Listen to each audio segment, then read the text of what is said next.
Okay, the mic is on. Hello, guys.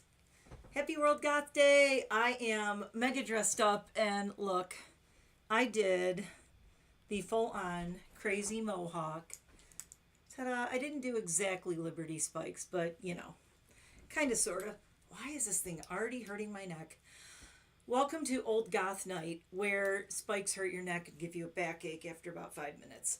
How's everybody doing out there? Hope everybody's doing well. I can already tell that this stuff in my face is going to drive me crazy. I need like a little hair clip or something. So, hi Adrian, hi Yarny Knots, and Missy Lee said she'd be back in 15 minutes. I know this is a really weird time to go live, but let me explain. Okay, because, yeah, at 9:45, on my tattoo right here, the moon is my tarot card, and I figured I'm all about numbers. I love the numbers stuff. So 9 and 5 4 54, 9:45, I mean, sorry. Did you know I used to be dyslexic? I did. When I was a kid, I read and wrote everything backwards. And I actually used to invert letters and all kinds of stuff. I still invert numbers all the time. Anyway, I meant to say 9:45 and I said 9:54. See, I did it again. But 5 and 4, 9 and 9. So 9, 9, and then a few, 9, 9 for my German speaking friends.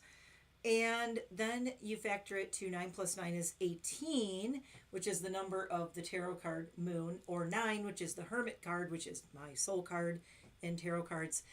And then you take 18 and you go 8 plus 1 is 9, and you're back to 9 again. And that is the magic of numbers that I totally love. So that's why I picked 9:45. I just was like, you know what, I don't want to do a normal time.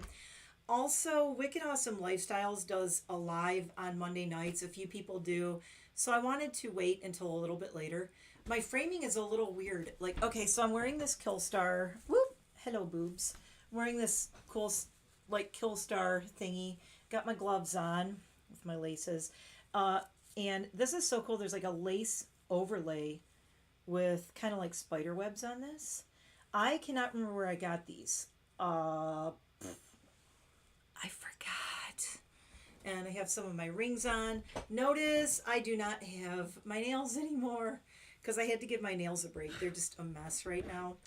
So I had to kind of give the nails a break and let them breathe. And eventually I will get nails put on again, but I'm taking a break. Hello. Hello, you gorgeous, just Joe. I don't know if Jamie's here. She is usually my moderator. We'll see if she jumps on. I don't know if Jamie got her surgery yet or what's going on or what. Thank you. I'm just super dressed up. So I put a video up a little while ago, and I was hoping to get it like uploaded in time, like earlier, like 5 or 6, so people could watch it before this. But oh, thank you. These were actually a gift from Spiky Brandy, who is formerly Rainbow Goth on YouTube, and she changed it to Spiky Brandy. But these she sent along as a gift with the collars that I bought from her.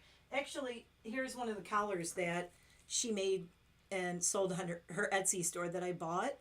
So I bought this one, and I bought the Beetlejuice one, which is right here. I was going to wear one of these, but here's the Beetlejuice collar that I got from her. If you remember, I showed these on a live. I think it was my 1000th. Can you be... You guys are all beautiful. So these are the collars that Spiky Brandy made. And I think it's called Sugar and Spikes XOXO or something. And it's on Etsy. I will try to go back and put a link, but she made these, and I ordered these from her Etsy shop, and she makes all these like rainbow goth and like pastel goth kind of really cool giant spiky collars, and she hand makes all these. You can tell she screwed everything on in the back. She made all these, and I like this because these are like faux leathers too. This is not like real leather because I don't really do the real leather thing. I find it kind of icky. So are you even really goth if you don't like real leather? Yes, you are. You are a new improved goth. And oh, Penelope's Tears. Shout out to Penelope's Tears. I don't know if she's watching, but I did my World Goth Day look. I posted some pictures over on Instagram of this look, like the finished look. And I was wearing, now I have the more of the Notoriously Morbid over it because I ate between me filming the makeup look and this. And why? Oh my God. Oh, if you love Beetlejuice. Yeah. Hi! Itzel's here. Yay! Um, Hey, Adrian, I might make you a mod if Jamie doesn't, or if Jamie or Mirror. Uh-oh, guess what? Itzel says, guess what? What? Guess what, chicken butt? Did you already hit a milestone subscriber thing or something? I need to know. I love these because I just kind of play with these when I'm like, doot, doot, doot, doot, doot. I love these. These things are like, these are metal. These are not like plastic or anything. I'm waiting for Itzel's news. She said, guess what? Okay, so it is World Goth Day. You got a message from Unearthly. You won the giveaway? Oh my God, I'm so happy for you. Oh, that's so awesome. Oh my God, congratulations. Unearthly has a new collection coming out. Oh, by the way, where is it? Where did I put it? Is it over here? Wait, I already lost it. Oh my God, I already lost it. Where did I put it? Holy crap, are you kidding me? Oh, I know where it is. Hold on. See, my hair looks really cool all the way around. So look what I got. Speaking of, I got the new Don't Be Jelly palette. And this is the new Unearthly Don't Be Jelly palette. And I have the original one. So honestly, I'm going to be totally honest. I'm always honest. I love the box and the packagings. I'm a jellyfish fanatic. And I love Unearthly. But I think so I haven't used this yet. I have to use this. I'm going to do one eye with this and one eye with the original Don't Be Jelly palette. So far, like, this is really pretty, but I really love the original Don't Be Jelly. This is the new one. And it's not quite as, like, rich as the original. I mean, the colors are really cool. And there's mats in it. You know, they made it more like an actual palette. The original Don't Be Jelly palette. John Lennon, hello. Oh my God, lots of people here. Hello, hello. I'm seeing some new people in the chat that I haven't seen before. I want to see if I can find my Don't Be Jelly palette. Hold on, I want to find the original. Whoa, no, don't fall. Oh, speaking of Beetlejuice, for my Beetlejuice people, look at this palette. It's called Strange and Unusual. I used this, God, was it 2 years ago? Was it that long already? This is a Pariah House Cosmetics little 4-pan. Living Dead, Strange and Unusual, Utterly Alone, and Give Me the Deets, Deetz, which I love. And this is it. And it is really, really good. And these are handmade and hand pressed. And this is Strange and Unusual from Pariah House Cosmetics. Love them. They also made this one that I love, the Lunarly Unfazed. So same company. If you're new here, I am obsessed with indie cosmetics. So look, I redid my background. I want you guys to see. Look at all this.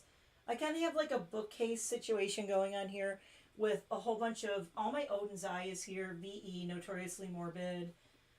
A whole bunch of my favorite indies are back here. Adept, all kinds of, oh, that's new. That's got all of my Insta, Twitch, Facebook, TikTok. You know, I feel like these things are so like YouTube, like several years ago. But I bought this stupid thing and it's been sitting in a bag for years. So I'm like, screw it, I'm putting it up. I'm trying to find my original Don't Be Jelly. And I have there it is. I have all of my Unearthly palettes down here because I want to do ranking all of them. So this was the original Don't Be Jelly. See, it was like a little small one. How did you... Oh, the giveaway. The giveaways are on, just so you know, follow Unearthly and follow all the indie brands on Instagram. And that's where they'll do like giveaways. And usually when they have a new palette coming out, they'll do a giveaway. And it'll say, share it to your story and like this post and tag 2 friends. So, and I've won stuff on Instagram too. I actually won one of the creeptures from Killstar. So this is the original Don't Be Jelly. Now look at how different this is. And why did I put the other one away? It's right here. They look... Okay, when they said they were re-releasing Don't Be Jelly, I really thought they were going to be super similar. And this is the original. This is the new one. Background's awesome. Yeah, I like, this is a thing my friend Jeremy told me. He goes, keep changing your background because people see it all the time and it's fun to change it up. So I have this lower part now because I have some brushes over here. Oh, I forgot to turn on my crow. Hold on. Remember these that I got? My crows? I forgot to turn my crow candles on. We better light these. There we go. All right. That one's on. I knew I forgot something. That one, and we have to turn on this guy over here. There we go. Oh, those are so cool. I think I got those from Vampire Freaks. And I still have my big chair here. If I wasn't sitting in this big chair, you'd probably see the background better. Yep, follow, share, tag friends. Let's see. Okay, so here is the new Don't Be Jelly. And here is the original Don't Be Jelly, right? And there we go. Not a lot of similarities, huh? Not, no. I mean, are there even... There's... The thing that's crazy is now they all have names. This is back when they didn't even have names. This is DBJ, Don't Be Jelly 1, DBJ 2, DBJ 3, DBJ 4.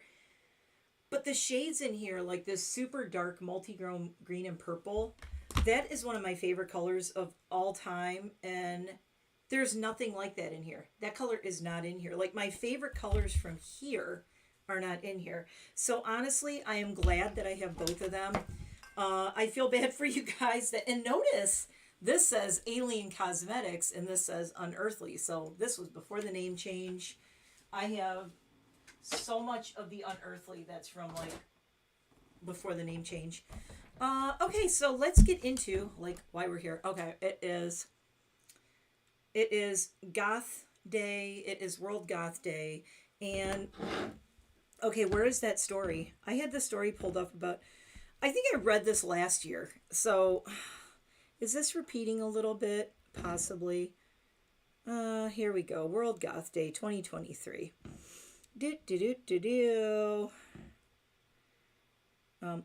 Awareness and events calendar. There's a day for that. History and the significance. Oh, look, this one just went up like 17 hours ago. So I'm going to read you a little bit about World Goth Day. They're both beautiful. I have a bunch of palettes from Alien. Yeah, I have a lot of Alien palettes, but then I switched, and now switched to Unearthly, and now they're even changing their, they've changed the lettering to this. Okay, my palette's over there. They've changed it to this new lettering that I really like. It looks really cool. I really like the new lettering. It's almost like kind of, the new lettering reminds me kind of Art Deco. It's really, really cool. FYI, this is what I have on my eyes. Hold on. The palette I am wearing is Freak Show by VE Cosmetics. VE is a vegan brand that is from the UK. I love them. They are probably, next to Lethal Cosmetics, the two most super duper ethical, vegan, planet conscious, blah, blah, blah. No bad mica in the products if they can help it, or artificial mica so they don't have to have it mined by like little kids somewhere that's like you don't know where it's coming from. VE is super ethical brand. Also, I mentioned it when I did this look, but VE says right on their homepage, they do not share photos on their site, and they do not post photos of models or makeup products with any airbrushing at all. There is no touch-ups. Hi, there's my mod. There's Jamie. Hi, Jamie. We were talking about you. So they're very ethical, but I like that they actually show like what everything really looks like. They don't touch it up. They don't airbrush it. They don't use all the fancy things. So this is what I'm wearing on my eyes, and look at this. This was like the perfect like gothy palette. I didn't use any of the colors. I just used the black. I used the metallic white. I used this guy right here. That it's actually on my cheekbones. It's this color called Haunting, and it's like a warm greenish gray I actually use that on my cheeks along with the copacetic. And I want to use this again and do the green and purple because I love that pop of green in the middle in Bazaar and Jester. And this was with Alice Bazaar. This was it says, "Welcome to the bizarre world of Alice, one of our longest running BE family members. Alice is a mother, our muse, and queen of darkness and light. We adore her and think her creativity needs to be celebrated, so we asked her to create a color story and concept for us. Here it is, in your hands, to love just as much as we love her." And they had her create this color story, and she knocked it out of the park. I love it. This black is black down here. I love. It's called Act 2. Act 1 is the matte black. Act 2 is the sparkly glittery black, which is so cool. And Act 2 is, both the blacks are great. But Act 2 I just absolutely loved. A lot of fallout. So if you want to see how I did this, though, I did my makeup kind of, it's like backwards land today. I did something totally different that you guys have never seen me do with my makeup. So I know it's a big hour-long video that I put up earlier, but maybe tomorrow or something, go and watch it. My chatty Get Ready With Me for World Goth Day, where I did this look. I did it totally differently. I put my lashes on first before I like plain face, nothing. Primer. That's it. I put on my primer, then I put on the lashes. Remember we talked about that, Jamie? We talked about the lashes. Oh my God, my hair looks kind of cool when I turn to the side, doesn't it? I just shaved the sides, but I didn't re-bleach them yet, so I have a little bit of like roots growing in on the sides, but I think it looks kind of cute. But I super buzzed it. I do not regret cutting my hair off, you guys. This is like my favorite thing I ever did, was buzzing my hair off. I'm just going to keep letting the top get, somewhat long. I'm not going to let it totally grow out, but anyway, does everybody have a beverage? Are we hydrated? It is a little warm in here, and I said I wasn't going to talk really loud and yell, and I am. My husband is downstairs sleeping. I even have my black water bottle. I really should have brought... Where's my straw? I had a straw in here. I don't know where I put it. So I've been rearranging a lot of things in here. Once it's almost done. Once it's done, I might give you a little studio tour. I don't want to move my camera around, but I put a new bookshelf over on the side. I think you can kind of see it. That's a new bookshelf just to the right, and it has a whole bunch of my palettes. I have my lip products over on under my TV on this wall. There's like lip products. There's another bookcase over on this side with more palettes. I have too many palettes. Jamie, you have to come over, I swear. Hi, riding back from the airport. Did you go somewhere or did you pick someone up? Hi, Janet. Janet's riding back from the airport. So anyway, so this is my, in case you didn't see it, I have on this really cool Killstar thingy that I'm wearing and my gloves. And I do have on a Killstar skirt that I really like. Speaking of, so I have a whole bunch of stuff to open to share with you. I've gotten a bunch of new stuff that I got kind of beach goth for Hampton Beach. So I have some of that. Also, let's see, let me just try, I'm going to start grabbing some things here. I have so many cool things to show you. So this is just a fun little, like, showing you some of my new goth stuff. Oh, before we do that, so World Goth Day. You was in PA. You didn't come over? Every year, World Goth Day is celebrated annually on May 22nd to inform people around the world about goth's presence and celebrate the subcultural aspects of the goth subculture. The official World Goth Day site defines World Goth Day as a day where the goth scene gets to celebrate its own being, an opportunity to make its presence known to the rest of the world. It originated in the UK in 2009, initially as Goth Day. Several events, including goth parties, art shows, and concerts, are popular events that are celebrated on this day. And I believe it was a radio station that started it in the UK. I had it here somewhere. Anyway, so I think it was like a, why is it? Yeah, I had the article and I'm like, okay, where is that thing? I had it on here and now it's missing. That's funny. Anyway, I believe it was a radio station in the UK. You have to be at the hospital at 5 a.m. Oh my God. Okay, well, we're not going to be on here too late. And Jamie, if you have to go, what is the birthplace of goth? Duh. UK in the 80s. Oh my God. It. Okay, you know what's interesting? If you Google what is the most goth country in the world, what do you think it would be? I would think it would be the UK, right? The most goth country in the world. I just because oh yeah, Jamie, I definitely still want to get together. We should definitely try to get together. I was gonna tell you like this week and next week I don't think I have anything really going on. So we'll talk on Instagram. The most goth country in the world. Now this is according to Google search. Awesome, Jamie. Message me tomorrow. Finland has large communities of goths, punks, metalheads, and a growing fan base for steampunk. Heavy metal is especially popular since nearly 1 in 50 people in Finland is part of a heavy metal band. Yet all gothic subgenres can be found in the country. And this was from June 29th, 2018. And it says a guide to Finland's goth culture. So that's kind of interesting. I would not... Oh, why do I feel like my lash is getting stuck on my glasses? I would not have thought that Finland had the largest... I know Germany. You would think Germany or UK. Allegedly Finland. Now, I think it's because Finland is so small. And it says nearly 1 in 50 people is part of a heavy metal band. I really need to go to Finland.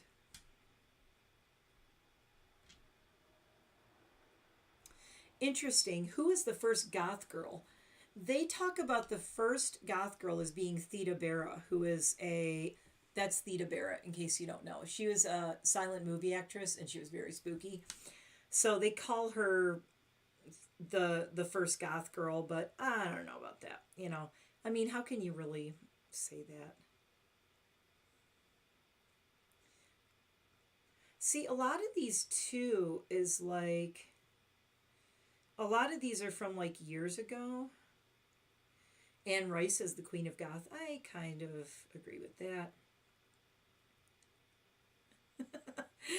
Why do people dress goth? Outfits are made up of layers of black. Black pants with a black shirt and black jacket is a common outfit for a gothic teen.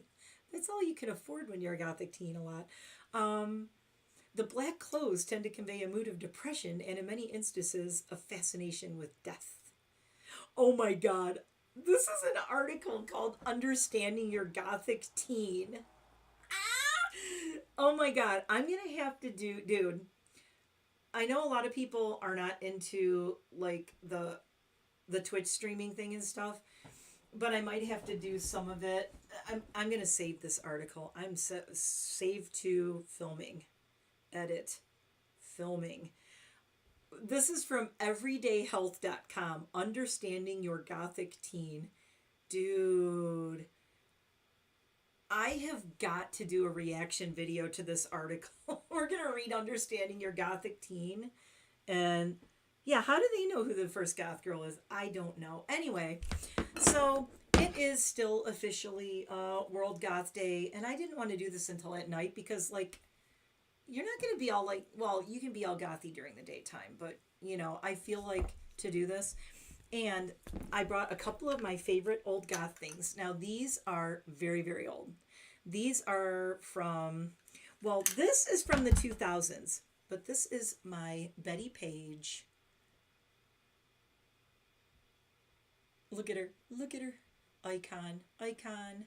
See, Betty Page, to me, was one of the first goth girls. I mean, you know. Anyway, my Betty Page ashtray.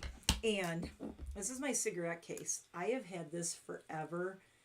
Betty Page cigarette case. And inside, of course, are my clove cigarettes. Can you smell them through the screen? There you go. There's the cloves. And look, I brought this to show you. I have the clove cigarettes. Ta-da! Because this is, I know, smoking. I know.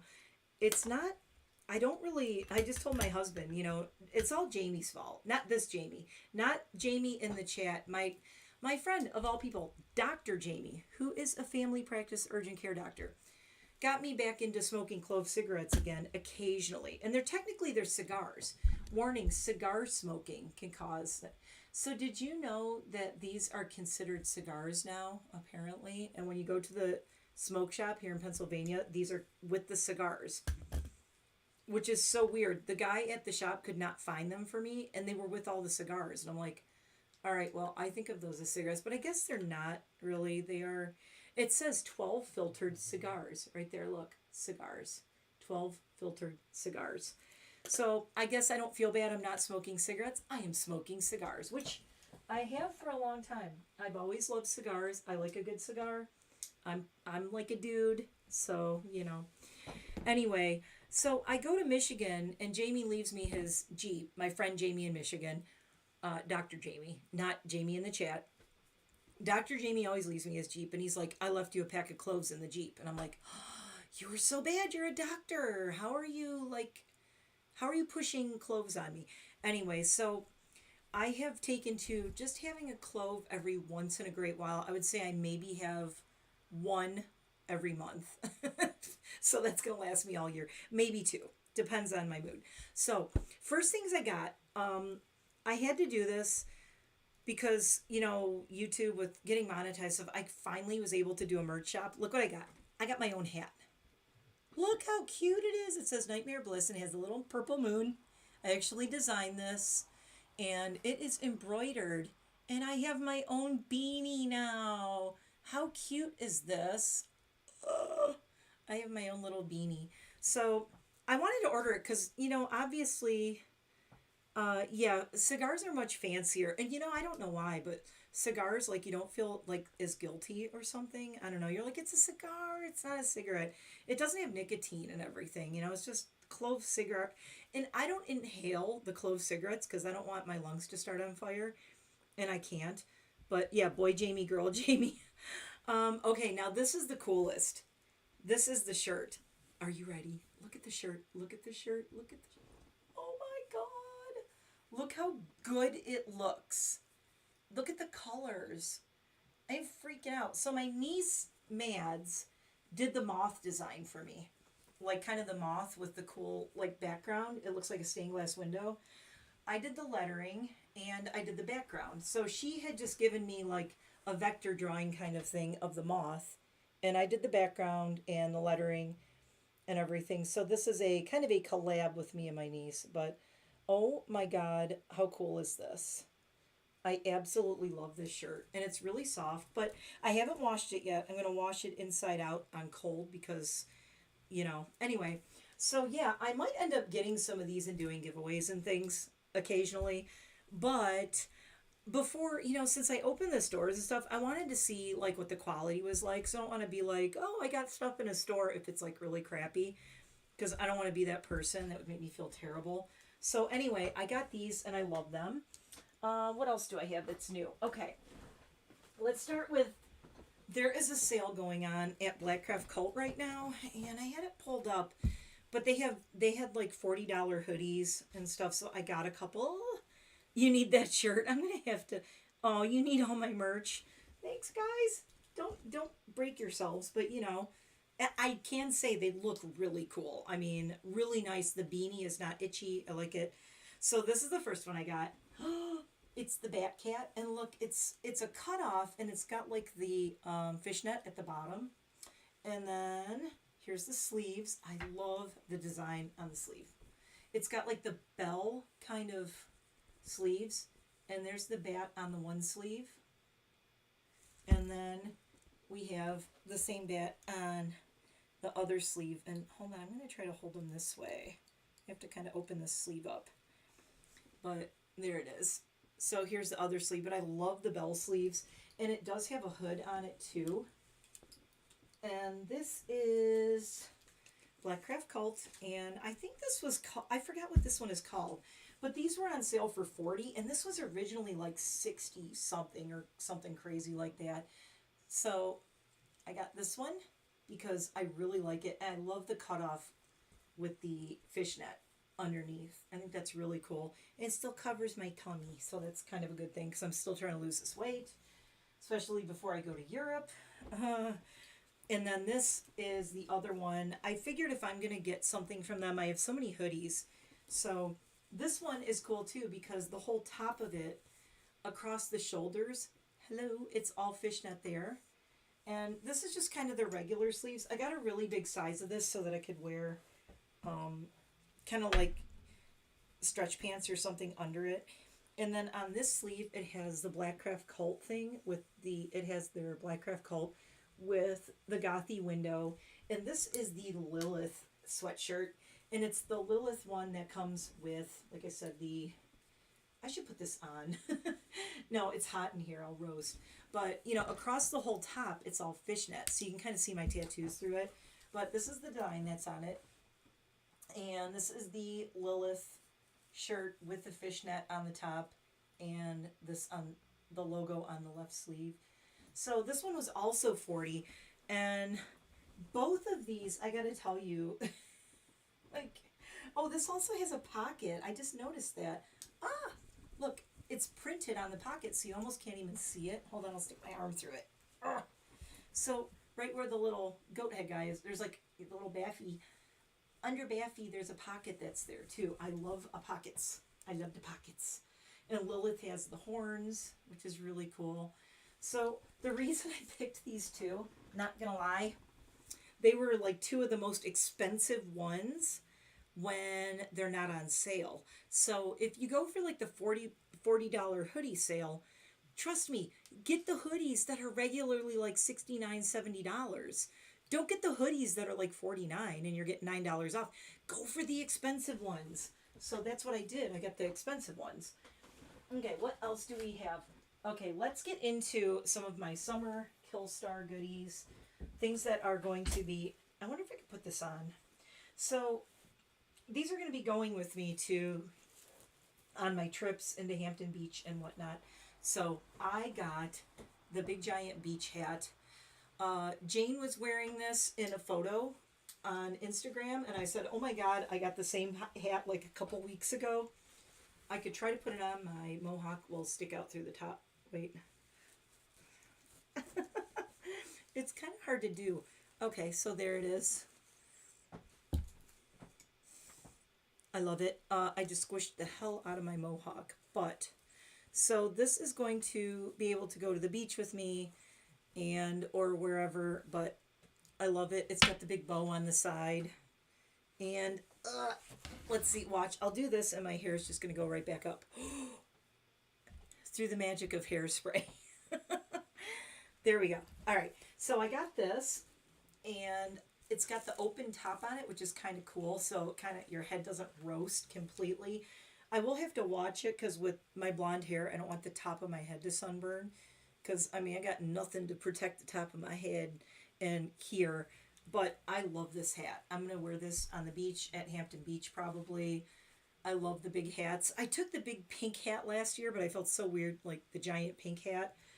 And I wanted a black hat that was a really wide brim. And this one's great. I can also wear this out in my yard when I'm working in my yard gardening or whatever. So I got that. This is very hard to show you.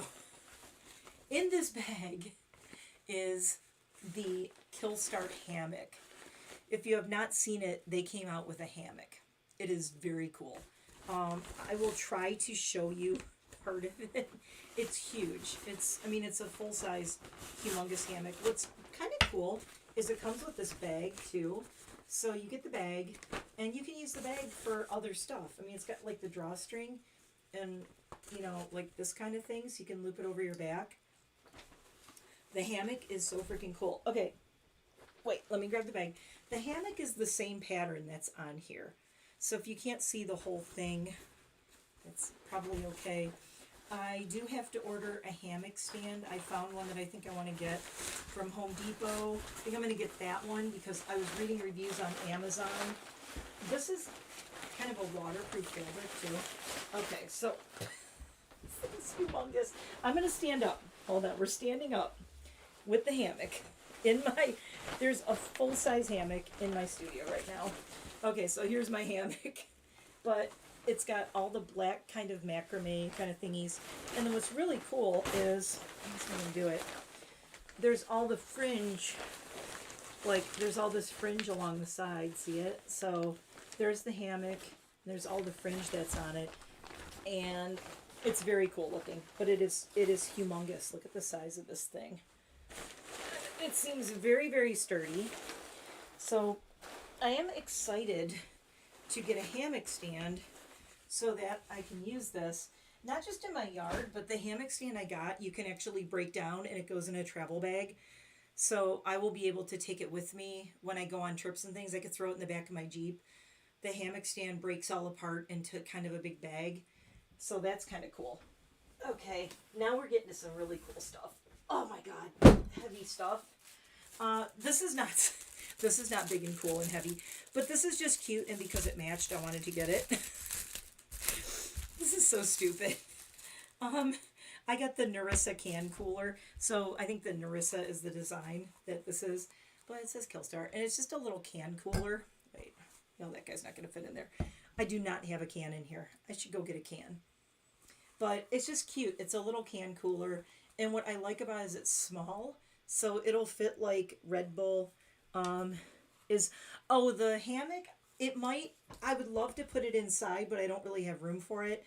I might be able to put it inside down in my sunroom, but I would like it to be outside so that I can lay outside by my garden with my birds and everything and hang out outside with it. This is a really big hammock, and it would be cool if it was inside. I just don't, I don't know if you haven't seen my room yet, my master bedroom, but I have one of those ginormous chaise, fancy big chaises in there. If I didn't have that in there, I'd put the hammock in there, but because the chaise is in there, they both can't fit, and the chaise is not going anywhere, because that's my favorite thing. Okay, I'm trying to put all my stuff over here, and then we have, now these are kind of new, but not totally, and I know Adrian is about to fall out of her chair. I had to get these boots. I had to. I had to. And these are Demonia boots. Are you ready? I think I posted a picture of them, and all you saw was my legs. Okay, here we go. So they start with, look at the buckle. And they have, what I like is they have a zipper on the inside. So they have all the laces. They're really tall. And, okay, and then they have that skeleton. Look at the back. Look at the back. Look at the heel. Oh my God. They're very like Lady Gaga, punk rock, kick your heel backwards and stab someone. So that's the back. Look at those. These things are brutal, and I love the heel, the bone heel. And there's the bottom. The reflection on it is so cool. And it has three skeleton buckles. So I have tried these on. These are actually super comfortable. They fit me perfectly, and I am obsessed with them. I really want to take these to Paris to wear to Ramstein. But first off, I'm afraid like they're going to have to go in my checked baggage. And if my luggage got lost and I lost these, I would die. These are, I think they were like $150 or something. But I would die.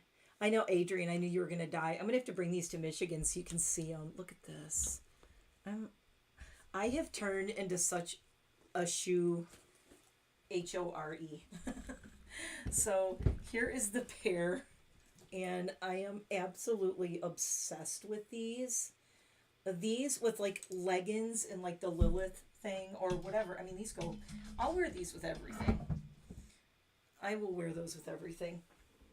But wait, there's more shoes. These are not new, but I've been wearing these shoes a lot, so I just wanted to share them with you because we are in like spring, summer shoe thing. So these are Blackcraft Cult slides, and they're like they have the little bats on them, and they're just little slides, and they're fur lined, so they are super fuzzy. The fur lining, they have little chains on them and little bats. And they're just, look at how much I've worn these. I wear these all the freaking time. They just have like a little kitten heel.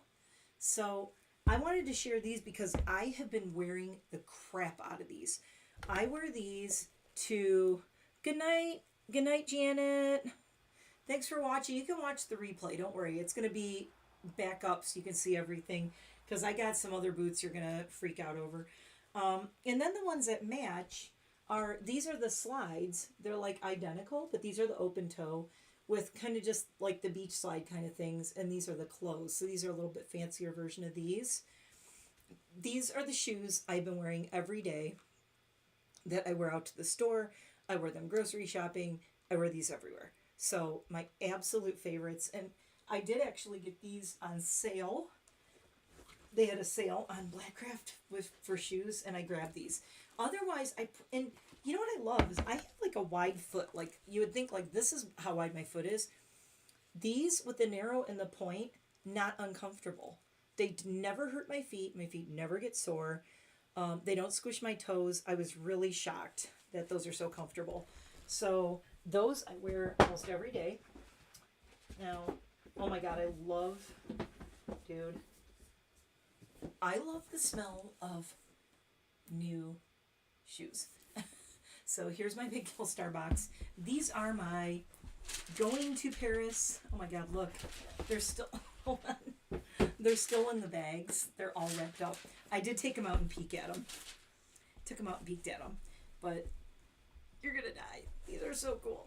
These just came out on Killstar. And they're so freaking cool. I am in love with these. Okay, so here's the front. These are slides. Look at the design. Ah!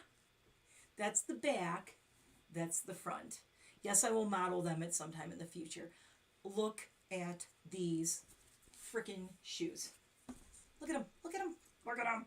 Look at them. Hello. I'm a shoe.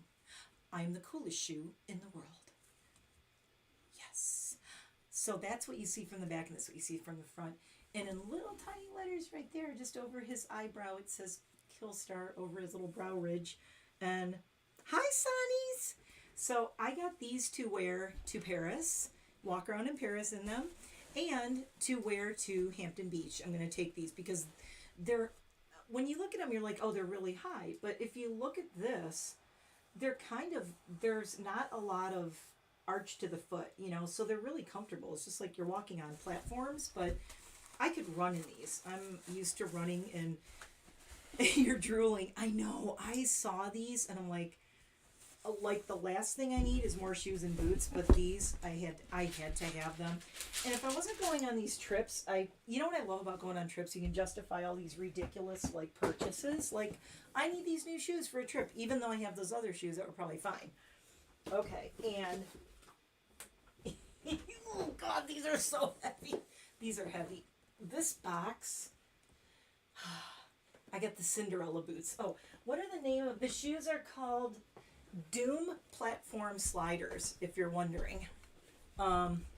Yeah, the quality are, oh, they flap around on your feet, Sannies.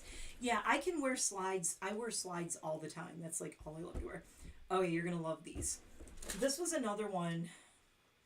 Okay, oh, you know what? I have the prices. So, oh no, this is, I got the spiked corset that I wore in my last live. So these boots that I'm opening right now were $112.49. I didn't use a discount on this. What's wrong with me? Okay, again, they do really fancy boxes. I love that it says a cult luxury. And this was another one. Adrian's going to totally want these two. Adrian's going to have to be in my will or so. Oh, that's going to fall.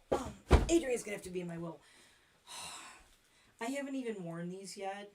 I think I might want to wear these to Paris, but I'm not sure. Okay, you know, cool combat boot, right? Really nice. Laces, really tall. And look at the heel. Totally freaking mirrored ass heel. Oh my God. It's so cool. I am in love with the heel. I love it has a really, really thick, nubby sole to it. So, I mean, you could wear these in the winter and not slip, which is really cool. But, you know, I'm going to be totally shining these all the time. I'm not going to want to wear them in the rain or the mud. But these are the Cinderella boots. And again, I love that they have a zipper here. So you don't have to do like the Doc Marten thing and spend like an hour lacing these. You get the laces to where they fit, and then you have the zipper. Also, if you have big chonky ankles or big chonky calves like me, you know, you can loosen the laces up. What I do is I loosen the laces as far as they'll go, and then I put these on, I zip them up, and then I put the laces where they're comfortable. So these are the other new ones. I kind of want to put these on right now. Look, I haven't even taken the stuff out of them. So these are my other new ones, and it is ridiculous. I'm going to put these back in the bag too. They come in like the dust bags. They're very fancy schmancy. So now I have been looking for, I found a new shoe rack that I like, but where I want to put it in my bedroom, I can't put it there yet. It's a long story. Remodeling my master bathroom. And until I can move my vanity table back into my master bathroom, I can't get a shoe rack to put in my bedroom. So I want a shoe rack to display all these really cool shoes I have. Because to me, they're not just, sorry, I'm bending, I have to go high over here and do that. I got another box here. Okay. Whew, what time is it? We don't want to stay on too late. I think our bedtime is going to be 11 tonight. Cool boots, love that. Yeah, I like those too. And those are really easy to walk in, those kind of heels. Sonny's, I don't know if you saw these, but these you might not want to try to walk in, but these are my new favorite boots. I love the skeletons. Okay, if I come to Sweden, I'm totally bringing these with me. I don't know how those. So, yeah, the thing I'm worried about is like going on a flight with all these spikes, you know. House and property in Pennsylvania. Okay, so this is kind of cool. These guys arrived today, and they are the new Creepshires that just came out. And they're the two new bats. Now, the thing about the Creepshires is that the bats sell out the fastest. Always. Like, I got the bubblegum bat, and it sold out. I think it sold out in like 10 or 12 minutes or something. I remember looking, and it was sold out in like 12 minutes. Anytime Creepshires from Killstar releases any kind of stuffed bats, they sell out the fastest. The cats don't even sell out as fast as the bats do. And a lot of them I thought they would sell out faster, but no. So I got the new bats. This is the, I think it's called Bloodbone, and yeah, this is Bloodbone, I think. Oh no, Bat Blood, Vampire Bat Blood, and I forgot this guy's name already. Batbone. Yeah, Batbone and Bat Blood. So here they are. I will take them out and show them to you because they are going to go with my pink bubblegum bat in my room. It's 4:30 a.m. here. Oh, you're staying. Yeah, I know you couldn't walk in those. Ooh, he's sliding. Okay, so here's one of my new bats. Aww. And very cute. I love this guy. My husband does not understand, at my age, my obsession with cute goth stuffed animals. And what I think it is that I'm getting all the stuff now that I wish that I could have gotten when I was a kid, but it didn't exist. Yeah, they have great platforms on there. Look how cute.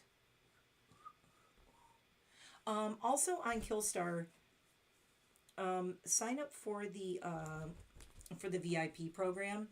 I get $10 to 10% off from, when I get stuff. And also I do have down below in the description, gets mad about the one you have. Oh my God, my husband got me new shelves for the bedroom, and all that's on them is like stuffed animals, and he's like, WTF. So there's this guy, and then I love the red one too. And I'm like, do I really need to get both of these? Do I need to get these? I don't know. Sonny, so now I want to send you a Creepshire just to tease Trevor. So this is Bat Blood, and these are numbered too. They said that like when they're out of these, they're not going to make more. Look at the red one. Oh, Love, love, love. I'm just trying to figure out how to display. The bats take up a lot of room because of the wingspan. So, yes, I'm 54 and I love stuffed animals. Sue me. I don't care. Okay. Whatever makes you happy. Whatever makes you happy. These guys make me happy. That's what I told my husband. I'm like, you know, yep. Yeah, actually, Sandy, it's the slides and the flats I showed were Blackcraft Cult. The skeleton, the ones with the skull on the front and the back, the platforms, the slip-on ones are Killstar, and the Cinderella boots are Killstar. These are Demonia. So these are the Demonia boots. So these were, yeah. So this is one of the Demonias. This also comes in 2 other sizes, by the way. You can get this exact boot in like an ankle booty and like a mid-level booty. So it's kind of cool. So I got the one that goes all the way up to my knees, but they have one that only goes to here and one that's just a little ankle one. So this is Demonia, and this comes in 2 other sizes as well. Like sizes as far as like the height of, you know, they have the booty, they have the mid-calf, and then they have the full. And I mean, screw it. I said I'm going for the full one. This was the coolest looking one, honestly. I'm so in love with these. I want to wear them everywhere. I need to go out so I can wear these. I think I'm going to take them to Michigan when I go to Michigan, because we're going to go to the Black Salt Bar. I'm having an issue with my top. We're going to go to the Black Salt Bar, and what that is it's a witch bar. Which bar? That bar. It is in Hamtramck in Michigan, and it is a witch-themed bar. And by witch-themed, I mean they make cocktails that have all kinds of crazy ingredients in them that have... those heels would kill you. I walked around in those, and I felt like super powerful, I gotta tell you. Those crazy heels with the bones on them. I was like, I feel like I just felt like totally empowered in those. But yeah, I want to go to the Black Salt Bar, and I do want to film it because it's a very cool place, and it's very metaphysical, witchy. It's all about like crystals and essences and stuff like that. Oh, you got the Flying Zero for Mother's Day. Oh, no, that's a good son. Gets you a Flying Zero. Okay, so let's see. I got a couple more things that I have to show you, and then I think we'll maybe... Is there anything else I need to show you? I don't know. I have to show you this because nobody got to see this yet, and this is the single most expensive and rare thing that I think I bought in my whole life. And I actually... Pikes, those typos get clumsy. Yeah, those spiky ones are hard to walk in. So if you don't recognize this, it says TL... www.TL Berlin. This is from Till Lindemann in Berlin. Till Lindemann is the lead singer of Rammstein, who is my favorite band. And I'm going to Paris to see Rammstein live in July. I am seeing their stadium tour in Paris with my hubby. We got tickets, VIP tickets, to our own VIP box with that. I don't know who else is going to be in there with us, but I'm hoping maybe some celebrities or something. It's going to be very cool. So Till Lindemann has his own site, and he releases, he does like super bougie designer clothes. Okay, he's designed some clothes, and when I got this, I was like, oh my god, this box is like humongous, right? Because all I got was a hat. And I got this giant box from Berlin. I was like, what the... So this box, the box itself is so cool. It opens up like this, and it actually folds flat. So I'm going to get... This is the wrap that it was in. And so I told my husband if I won the lottery, I would buy every single piece of clothing that Till Lindemann made. You could see it if you go on tlberlin.com, I think is what it is. Berlin Fashion Design, TL. Everything about his clothing and his design is like what I would do if, seriously, like if I was going to start a clothing brand. The whole line, everything he did is exactly how I do it. And he's a Capricorn, so we think alike. So this is the card. It says TL Berlin, and then it has fashion icon, black on black. Absolutely beautiful, awesome. And this is the tag that was on the hat. Now, I got the hat because it's the only thing I could afford, and I couldn't even really afford this. It's like, can I do a payment plan piece? This is called the knitted hat with piercings, one size. Oh boy. I don't even know if I want to tell you guys how much this was. My my dog sitter saw it and she freaked out over it. She was like, oh my god, it's beautiful. Customs declaration. I'm looking at commercial goods, total net weight, total value. Okay, so Sunny's will be able to attest. She's here.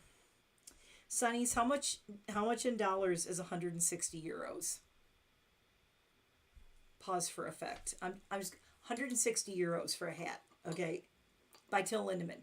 Now I do want to mention in my defense, I'm in love with Till Lindemann.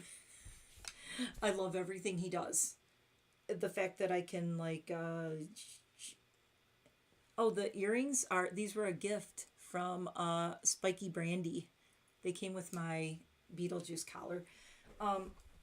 So Till Lindemann did this super exclusive line of clothing and the hat. He only made 50 of these hats. 50. On the planet, there are only 50 of this hat that he had made.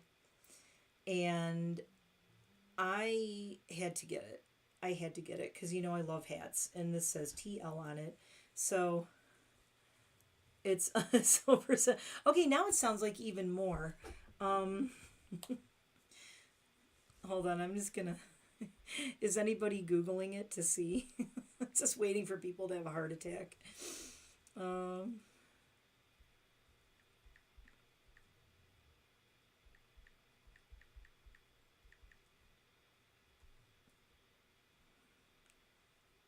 Okay, it's not as much as I thought it was. Yeah. Yeah, so, yeah. I bought a $172 hat. Here's my hat. So it says TL on it. And this thing is, the knitting is outstanding. It's so soft. It's black on black, and look at the piercings. It has the stainless steel, the big, okay, focus. Hello, focus, please. There we go. It has this, okay, now we're not focusing again. It has the stainless steel piercings through it, and they're absolutely beautiful. I mean, really, I think a lot of the money was for these. And if you know Till Lindemann, he's got like the nose piercing, and he's always had a lot of piercings. So, and there's the thing inside, the little tag. I am going to sneeze. Oh my God. Why do I feel like I'm going to sneeze? So, the thing is, I don't buy a lot of like super mega collectible things, but there are only 50 of this hat on the planet. Well, there's 49 others and mine. And I had to have this. I was like, this is something that I will never part with. I'm keeping it in the box. It stays in the box at all times. I have not worn it yet. I could put it on, but I'll smoosh my hair. But I absolutely love it. It's got a very fancy, like, bougie label in it. And, again, not focusing. Hello, hello, hello. There. Camera. Okay, why is my camera being a brat today? And remove piercing before washing. I'm not even going to get this thing wet. Is he kidding with this? And this is 100% wool, and it is very, very fancy wool. Let me just put it that way. Now, TL Berlin by Till Lindemann. It says on here, 100% wool, hand wash, blah, blah, blah. And Loro Piana. So it has like the super fancy little label in there as well. And again, not, hello camera, hello. Not focusing. There we go. Well, it's trying to focus on me, that's why. Anyway, super fancy label. It's all satin. Oh, wait. We can show Adrian's message. Yeah, so this is, this is probably my favorite thing that I own. my husband bought me some really cool Rammstein stuff recently. He bought me a jacket from their online store in Berlin, and he got me the Adieu shirt that I probably will be taking with me to the show. And when we go to France, I'm sure we are going to buy like every single thing at the Rammstein shop and bring it home. But so yeah, this is the big box that my hat is staying in. It's staying in here. I'm trying to set up in my bedroom where I can actually have this box, and it's just going to be on my shelf or like this. I don't know. But yes, I'm in love with this and I don't regret it. It was a lot, but in my defense, I wanted to buy the coat that was like $600 and I didn't. All right. Because my husband would have killed me if I would have got that. But he has this really cool coat. He had joggers. He has a black t-shirt, a distressed t-shirt, and it has the piercings like through the collar. And I want the whole line of clothing. I didn't add up how much it would be to buy everything. But he has like 2 different pairs of joggers. He has 2 different sweatshirts, a jacket, and a t-shirt and the hat. And that's all he released, and all of them are extremely limited. Like the hats, it said there was only 50 made or something like that, I think. And trying to see, let's see. I'm going to look really quick just so I could...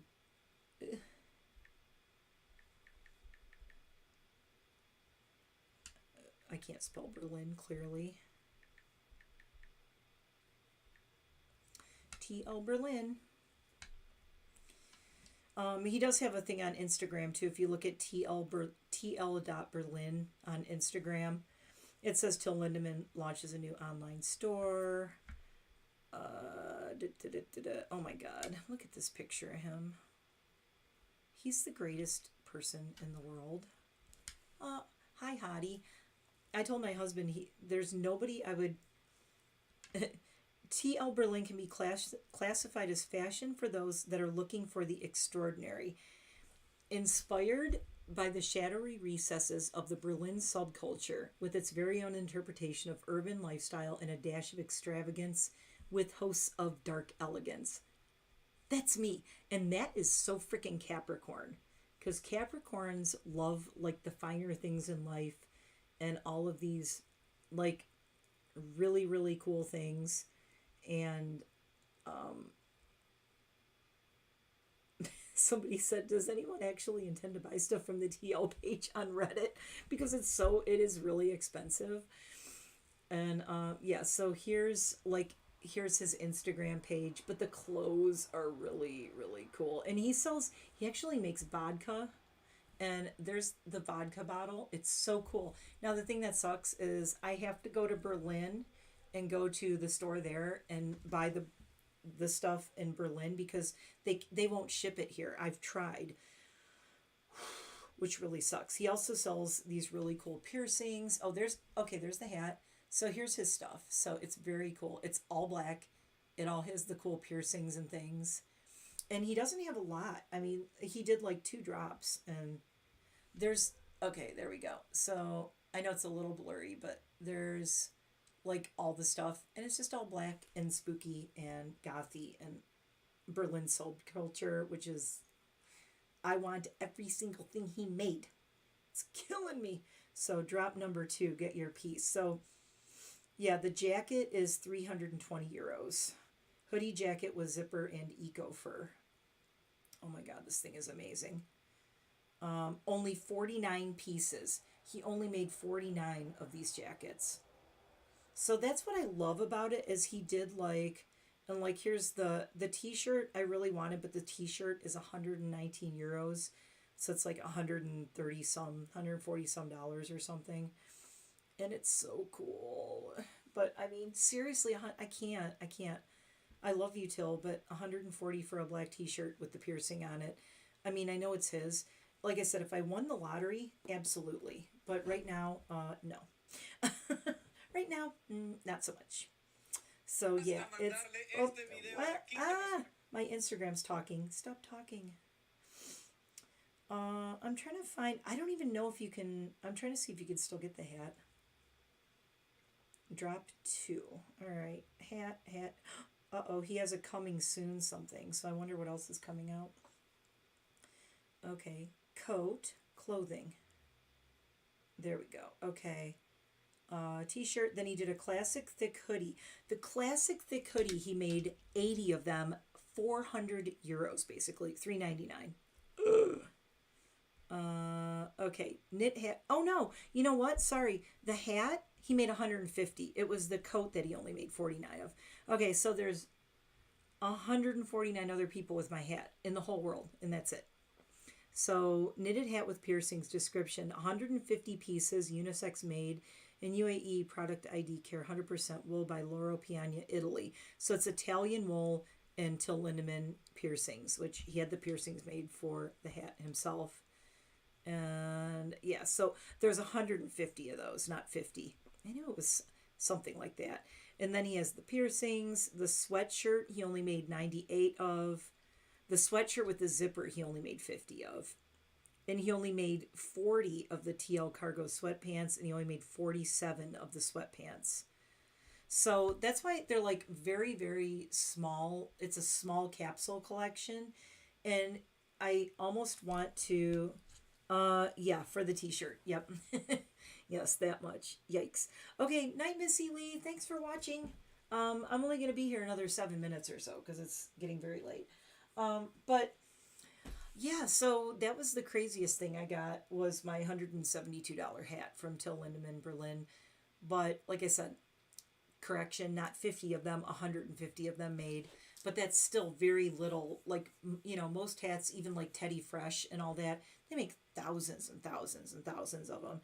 So the fact that I got something that I just said, well, there's 150 of these hats made, and I just hope that Till Lindemann touched my hat. Maybe he did. I don't know. Maybe he breathed on it. I'm such a weirdo. Anyway, any questions? Anybody? Anything? Yeah, see, this is what happens when you don't have kids and you're kind of a weird goth trophy wife, and I don't know. I mean, you know, it's, should I be saving this money for retirement? Yes. And does my husband get mad that I spend this much money on this stuff? Yes. Can we afford to spend this much money on this stuff? Also, yes. But we spent so much of our lives being super duper broke before he got to where he has gotten in life. And he always says, like, he wouldn't be there without me. So I should never do. I know I'm afraid to, like that hat, I'm afraid to wear it. I'm afraid to take it anywhere. It's like, I just want to keep it in my room and look at it and take it out every once in a while. I almost wore it out a couple of days ago and I put it on. I'm like, no, I can't. Like if it's raining or snowing or doing anything, I can't. I think I'm going to take it with me when I go to Germany though. Eventually, like later this year, next year, whenever I do get to Germany, I'm definitely going to take that hat. Because although I have to watch it, I'll have to like attach it to my head somehow so somebody doesn't rip it off and run away with it. Because if they know what it is, and oh, am I getting my other eye pierced? Oh no, this side no. I was gonna do 2 on this side. I was talking about doing 2 here, but I don't think I am because I have such a little eyebrow. They're gonna be really close together, so I think I'm going to wait. I might get a second eyebrow piercing here, but not anytime soon. Maybe over the winter. The thing I talked about in my video today, the video I did on doing this makeup look, I was saying the girl, one of the girls I talked to at a tattoo place said I should get this piercing, like the little stud on this side, so that I have one on each side. But then I have this here and this here, and I kind of like the juxtaposition, like do. It's kind of like a constellation, you know? I have kind of this thing going on. So I definitely am not going to get this side done. I would get a second one here. If I didn't wear glasses, I would maybe get one of those weird piercings through right here. But I wear glasses, so you would never see it because I'd be behind this and be bonking into it. I would maybe get my tongue pierced, but probably not. Probably not. The one thing I want to get is like the surface piercings. I think really cool. Your most expensive. Yeah, oh my god, I have like there's corsets that I love that I'd like to get, but they're like once in a lifetime things. So I'm kind of to the age now where I'm like, you know what? Uh, I think just until, the next year or two, I'm just investing in things that are super, super high quality, that are like very, very rare and collectible, and things that I'm going to feel like I'm going to have forever, right?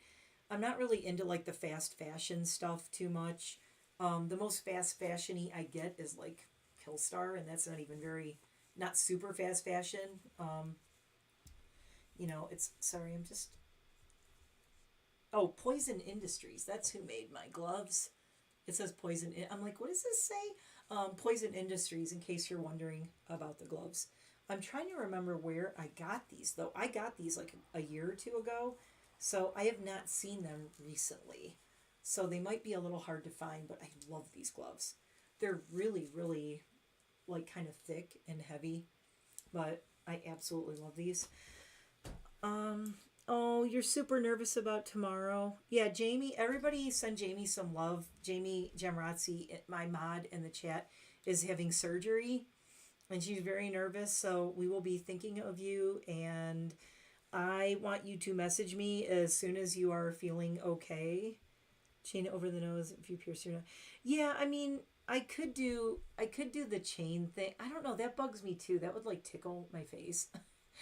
I thought about doing the nose piercing here. Or the other thing I would love, if I didn't have the Maryland piercing, I would do the one that's right in the middle right here. I love that. I mean, if I could change things, I would have, instead of getting this, I would get the one in the middle right here. But I like this. I don't know. But yeah, I am definitely looking at more ink though. Tattoos. Not that I don't have, I have a lot. So you probably saw my back when I turned around, and the arms and this, and my whole chest is covered. So I have a lot of ink. My arms are pretty much covered with that and these two. But I still have all of the space. My husband and I were debating though. He wasn't thrilled about me getting my lower arms tattooed, but there's something that I want to put here, here, and then it's going to wrap around and go to the back of my hands. But that's like a big commitment. So you're not confident with the surgeon, but no one else. Oh my God. Why are you? Oh, that. Well, I don't know. Not being confident with your surgeon is a little scary. You'd want to be 100% confident with your surgeon. I've been lucky, like anything I've ever had done. Sorry, I'm adjusting my skirt. Everything I've ever had done, I've been totally confident with my doctors and my surgeons. Like my oral surgeon, when I got my tooth implants, I still have to get two more. I have to get one here and one here. I need two more implants. I went to the dentist about a week and a half ago, or 2 weeks ago, and they were like, "Oh, are you getting your other two implants?" And I'm like, when I come up with $4,000 to get these two other implants is another $4,000, you guys. And I'm just, $4,000. It's over $4,000. It's like 4,000. It's like 4,100 or something. And I'm like, yeah. As soon as I have $4,000 just like sitting around, yeah. I like the septum. Sorry, I'm all over the place because I'm reading comments. I have the little faux septum piercings, and I put them there. And the thing is, like, they tickle my lip, and I feel like I need to sneeze. I walk around like this, and I look like I need to sneeze all the time. So I need piercings that don't tickle, but I absolutely love my eyebrow piercing. I'm totally obsessed with it. It's my favorite piercing right now that I've gotten. Totally love it. But yeah, I think ink is going to be next. Some new ink, so that will be coming. But I have to, again, save up for that. I have trips coming up. So it's like I can't do everything. And I'm like, it looks like I got a lot of stuff, but this is all stuff that I bought over the last, like, I haven't been showing a lot of things, like the boots and things I've gotten over the last 2 or 3 months. So I'm not doing unboxings and stuff every week. Like, it was like constant, like the last 2 years, I just had stuff coming all the time. And I've really slowed down. Like, I got a couple of new makeup things. I got some new perfume that I'm excited to share in a video soon. I may do it as a live, I'm not sure. But I got the Unearthly palette. I did get a new order of makeup from, I got some new stuff from Lethal Cosmetics that I wanted. So I'm going to unbox that and do a look with that this week because I'm really excited about it. I did get something, a couple other things. And there's a brand called Mod Beauty that, oh wait, he put pump in it, leaked, then opened it back up, fixed it. Year later, it moved. Oh my God. Okay, well, let me put it this way, Jamie. Have a good lawyer. If this guy screws up again, you'll be set for life. Just be like, lawsuit. I'm sorry, just the stuff you're saying, it's like, hello, lawsuit. Seriously. Wait, he removed stitches he missed a year later. How do you miss That's like those people who go, oh, we accidentally left a sponge in there or a piece of equipment. It's like, that's total like malpractice stuff. That's crazy. Oh my God. Well, Jamie, well, I'll be thinking of you, and make sure you message me tomorrow if you're up to it. I know you're going to be like out of it. I've had surgery where they knocked me out. You know, I had my hysterectomy and stuff that was really bad. And I was on a lot of pain meds. I was a mess. So I know you're probably not going to feel good tomorrow. But yeah, just, I don't know. Hopefully the surgeon is having a better time. Hopefully he got his SHI together, and hopefully he will do a good job. If not, tell him I will find him. I will track him down, say, this crazy Mohawk woman is going to find you and kick your ASS all up and down the Lehigh Valley. So you can just tell him that for me. Be like, don't make my friend with the big show him a picture of me. Like, she's coming after you if you do something wrong. Just saying. And she's cuckoo.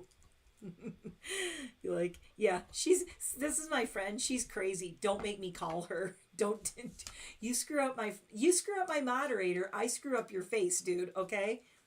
And she's not just my moderator. She's my friend, Jamie. You know, I love you. And, yeah, I'm going to come kick that guy's butt if he does anything wrong. And maybe I can help you find a really good lawyer if he does. But I don't want him to do that. What else? So I did get one other thing I'm going to show you guys in a separate video. But my friend Danielle got me a gift earlier this year. And it's from this brand called Mod Beauty. And I'll give you like a little sneak peek. I think I might have showed it. Oh, no, I don't think I showed it in a video. But, it's not Mod. It's Mob. M-O-B. This is really cool. And she got me this. Okay, it looks really weird. I think I did show this in a video. But it's a DIY. Like, you can order all different things from them. And they are like super, super, super, super planet friendly. And then this is the lipstick that she got me. And what's cool about this is like, this comes out, look. See how I just pulled it out? So here's the lipstick. Here's the case. You can order different colors and pop them in the tube like so. And this is M102 matte, but there are different lip shades and you can pop those out. So you're not like, and this is the thing with like buying a lot of stuff. I'm really like getting way more, like I said, I might get expensive stuff like the boots and things, but I'm very choosy. I don't have 100 pairs of boots.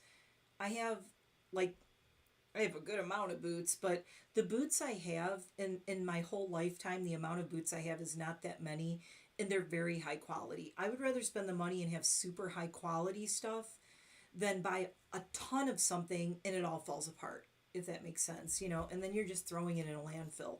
I want things that will last, that are really well made, and that last and don't fall apart.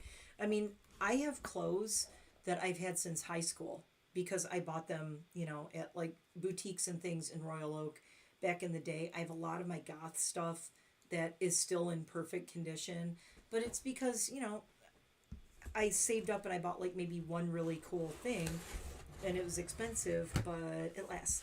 So anyway, here's my new order from Mob.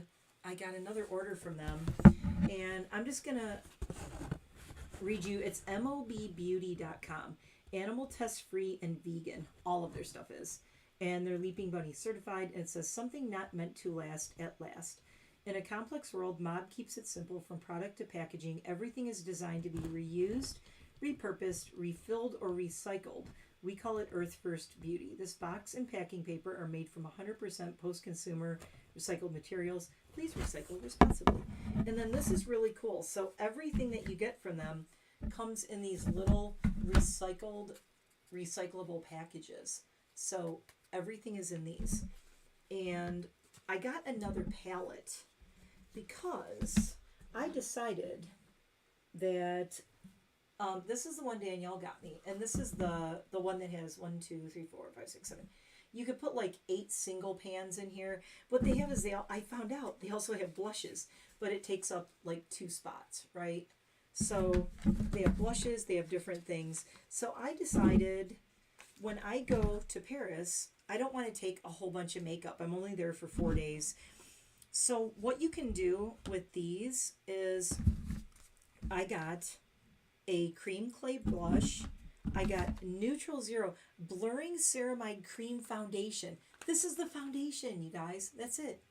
Look, in the little package. I'm not going to open it yet because I'm going to do a look. Well, wait, I can slide it out. First, if I can slide it out, not mess it up.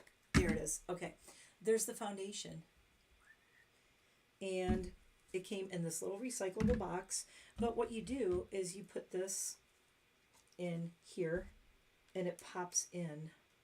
You know, they pop into these things. But I'm going to put this in the big 6-pan one. The eyeshadows will go in there probably. So let me put this back in here because I don't want to mess it up. All right. So I got a blush. I got a highlighter. I got a hyaluronic highlighting balm. So this is a highlighter, but it's a highlighting balm refill. Place into mild refillable compact or palette. And this is I just buy the refills. So then when you use these up, you don't have to buy a whole new thing. You just buy the refills and you put them in here. Also, these are totally customizable. So this is the smaller one, and then this is the 6-pan one. So I bought the 6+ palette reusable. 2-load pop open inside frame using pinhole opening on the back. Lift from inside using your finger. The palette is made from post-consumer recycled PET resin and PET. Sleeve is 100% post-consumer recycled boxes, biodegradable and recyclable. So this is all recyclable. So this is a recycled container. They made this all from recycled PET, which is so cool. Opens like this. Clearly, you know, no mirror because not recyclable. And then you can pop in whatever you want here. So the whole thing, I love how customizable it is. So I'm going to have my highlighter, my blush, my foundation, and I got, hold on, I'll show you some of the stuff I got. It's pretty cool. They sent little samples too. You get 2 little samples, and they're these little tiny ones. There's a little lip balm, and there's a little lipstick sample. And then I got a cake liner. So this is a cake liner, so I don't have to take an eyeliner pencil. I can use this cake liner. So I got an eyeliner, and this is an eyeshadow. This is an eyeshadow. This is an eyeshadow, and this is an eyeshadow. So I got 4 more eyeshadows. So all of my makeup, look, for a trip right here.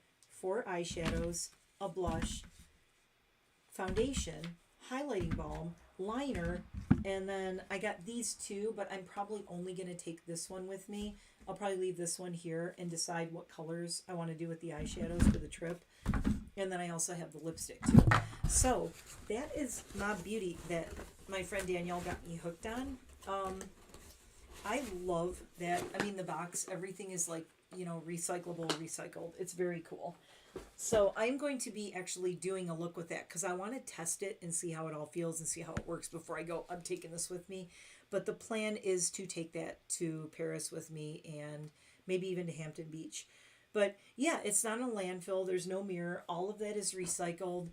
All the packaging that it comes in is recycling. But when I start popping those out, moving them around, and you can go, and you can make one that's just all face stuff. You can make one that's all eyeshadows, which I may do with the 2. I'm not sure. Like what I'd like to do is maybe have the little 4, the small one that Danielle gifted me. She gave me that as a gift with the 2, the dark and the black and the red eyeshadows, the 2 dark ones in the lip. And so she told me about this. I never heard of this brand. I wouldn't know about it.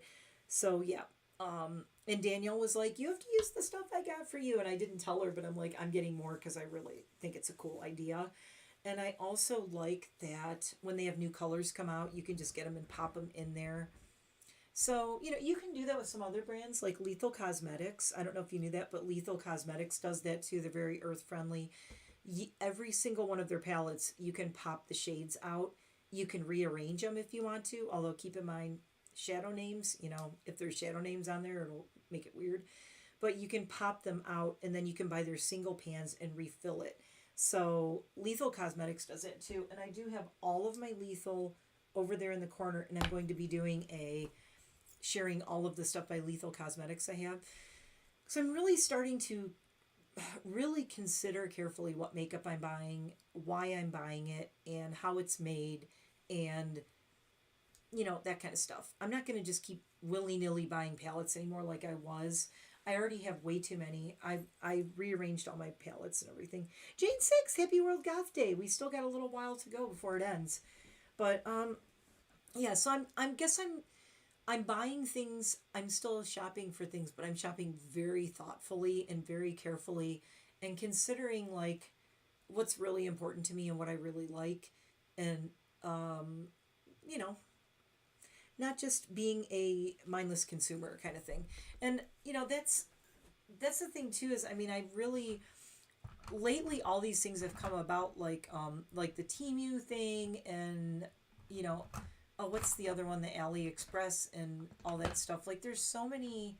I remember when Wish, everybody's like Wish and they come and go. It's like and there's all these fast fashion things and everything.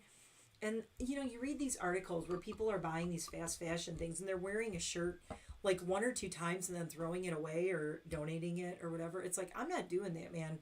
I have stuff in my closet that is seriously from 1985 and 87.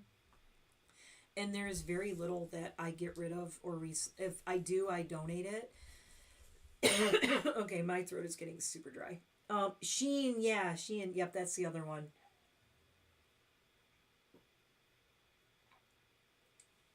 Now, I will say, I understand if you don't have a lot of money, those places are great. Oh my God, my throat is so dry right now. I've been nonstop for over an hour. But yeah, those places are great if you don't have a lot of money. It's very affordable. But the thing is, like, you can't go, well, it's really cheap, so I'm going to buy a ton of it. Because then you're just contributing to the whole mess. It's like if you go, well, okay, I'm going to buy one or two things from them. That's cool. Like, honestly, I bought like one or two things from Temu, and I was like, meh. Oh my God, I'm so sorry I'm coughing. It's super dry in here. All of my lights are on. You want to see what it looks like before I go with the lights off? Alexa, turn off Office. And lights go off. That one is still on though. And my ring light is still on. Hold on. There. Now my ring light's off. Now I just have this one on. Now I have the mood lighting going. The kitty is going back here. Oh, the kitty. Oh no.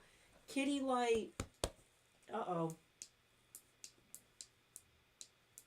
It's time to go to bed. The cat light has died. This is rechargeable. It has a USB. See? So I need to charge the kitty lamp. The kitty lamp has gone out. I think, is dumpster fire still going? Barely. Dumpster fire's barely going. Hello, dumpster fire. I love happy little dumpster fire. Okay, here. Go back over here. There we go. There's dumpster fire. Still going. But kitty has gone out, so I need to go charge the kitty. It is getting late, and I'm losing my voice really badly. Oh my God, my voice is so... She has stepped up in quality. Yeah, I think Shein got better. But I have just seen so many weird things about Temu and stuff that I'm like, eesh. And everybody keeps inviting me to Temu things, and I'm like, please don't. I can't, the only thing I bought from Temu was honestly, I got this ring. Wait, there we go. I got this little Anubis ring. Okay, it was like $2 or $3, and it's cute. And I gotta say, I really like it. It's got a little gold ankh on his head. This was from Temu, and honestly, it's pretty heavy too. So I like my little Anubis ring, and I got a bunch of stickers, and that was like all I bought. Because I'm like, I just don't need more stuff. I have so much stuff, it's ridiculous. I mean, look behind me and over here. I'm going to see if I can turn my camera a little bit without unplugging it. Okay, see right there? Those are all palettes, right?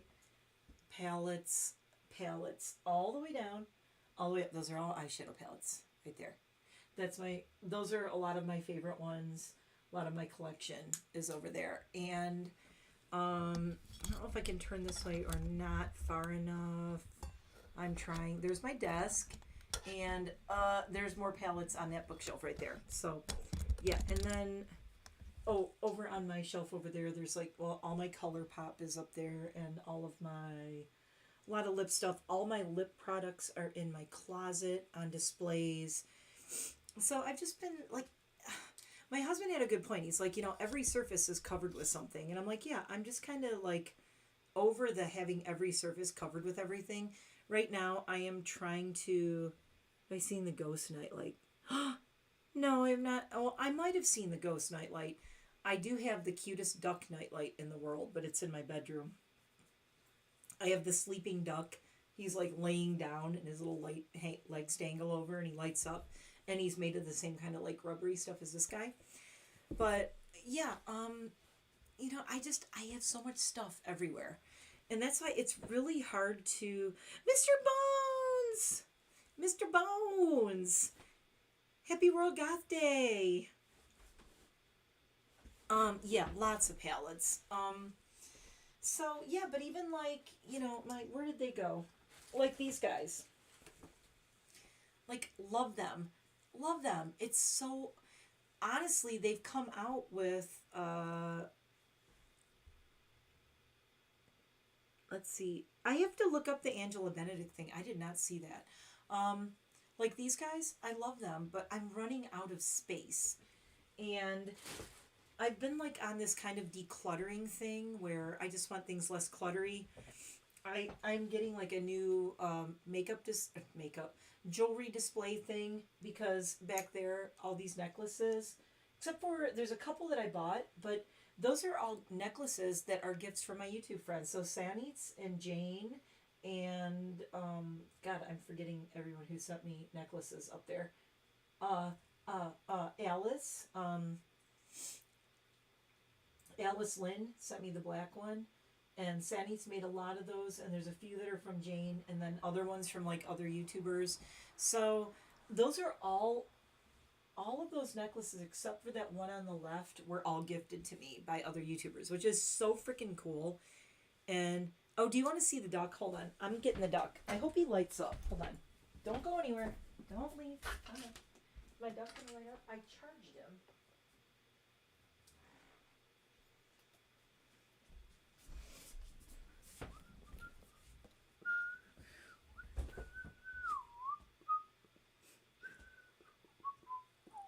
There's my duck. Because I like stupid things. This is my light up duck nightlight. So this is in my bedroom on a shelf on the wall. I love his little feet. And for those of you who don't know, I have a whole bunch of pet ducks. So I saw this and I was like dying. I thought it was so cute. So I'll put there we go. So the duck can, and he looks like how I feel. He's just like, ugh. I love his face. He's got like the best face. Look at his face. He's like, and look, he just go bonk, bonk, bonk. And he has like 3 settings. But look at the face on the duck. He's just exhausted. Life is just exhausting. He's having an existential crisis. This is my existential crisis duck. And it's so stupid. I saw it on Instagram on an ad, and I was like, I'm in love with this stupid duck. My husband freaked out when he saw it. He's like, that is the funniest thing I've ever seen. I love that he has a little butthole. So this is Existential Crisis Light Up Duck. I love this. He's got floppy little legs. This duck is how we usually all feel, isn't he? Like, so, yeah, he's got 3 settings. And it's right when you walk in my bedroom door, there's a shelf on the wall, and he's right there, so I can walk in and go tap, tap, tap. And my little duck lights up. So, there we go. And I am very into, like, the mood lighting and ambient lighting things. I have a couple of, I have like 3 different neon things in my house. I have my La Vie en Rose. I have my NiteMare Bliss that's on my wall that was custom made. I got last year. Yeah, melting duck. He's a melted duck. He is melting existential crisis duck, and I love him. And let's see. Oh, and I have this really cool metal sculpture that's a dog. It's a purple dog that my husband got me back when we met that I've had for about 20 years. I've had this neon sculpture thing for like 20 years. And it's all metal, but the mouth, the teeth are white neon, and it's got like purple and everything. So it's this dog, and it's down in my entryway downstairs. So I do have a few neon things, and I have like, God, I think I have 4 different Himalayan salt lamps in my house. So I'm like really into the mood lighting because I mean, even in here, I'm so much more comfortable like this without like all my studio lights on. Like there's one box light right here. You could see that's where the light's coming from, is this box light. But I really like ambient lighting, and oh yeah, my lights are still on back there. Like I love candlelight. I love like these little lights back here. So stuff like that is so cool. So I don't mind having things like this.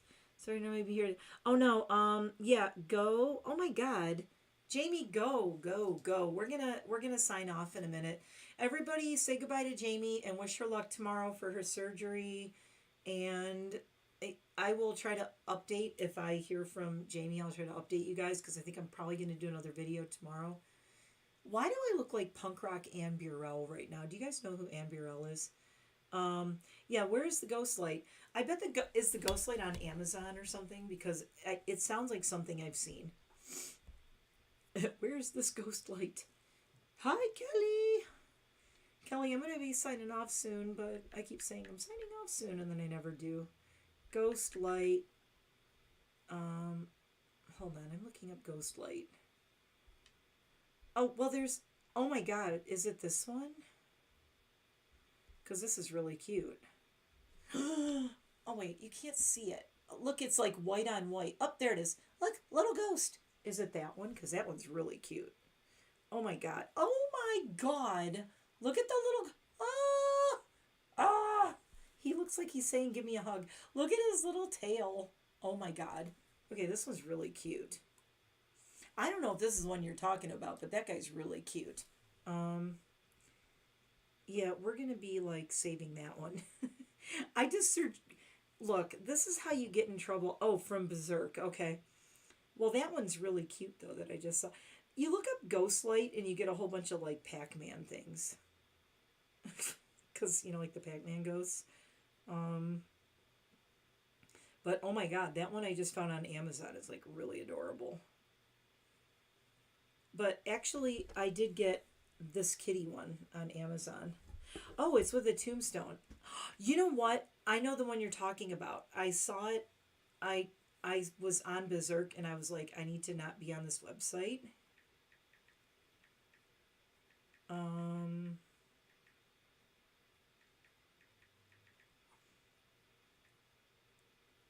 pretty sure I saw it. Hold on. Yep, there it is. Hold on. I think this is the one. I remember seeing this. That one, right? Little ghosty. Yeah. Oh, and now I'm getting pop-up thingies. There he is. Little ghosty nightlight. Look how cute. Oh my God. That one's adorable. Oh, I love it. Yeah, I did see this one. And, well, this is, yeah. And I remember I was on this website, and I was like, I need to not look at this website. So I knew when you said that, and then you said the name, I'm like, yeah. Oh my god. So yeah, I love these little lights though. Sorry, I have to keep. Oh, I know. I know why it feels weird. This slid under my butt. This is my pillow. This is like behind my back on my chair. I actually got this at Target years ago. This is a Target Halloween pillow, and go to Target and get Halloween stuff, and it's like the greatest goth decor. So this is I actually have two of these, but it's got like this silver gray kind of metallic printing on it, and it's kind of like a brushed satin. It's really nice.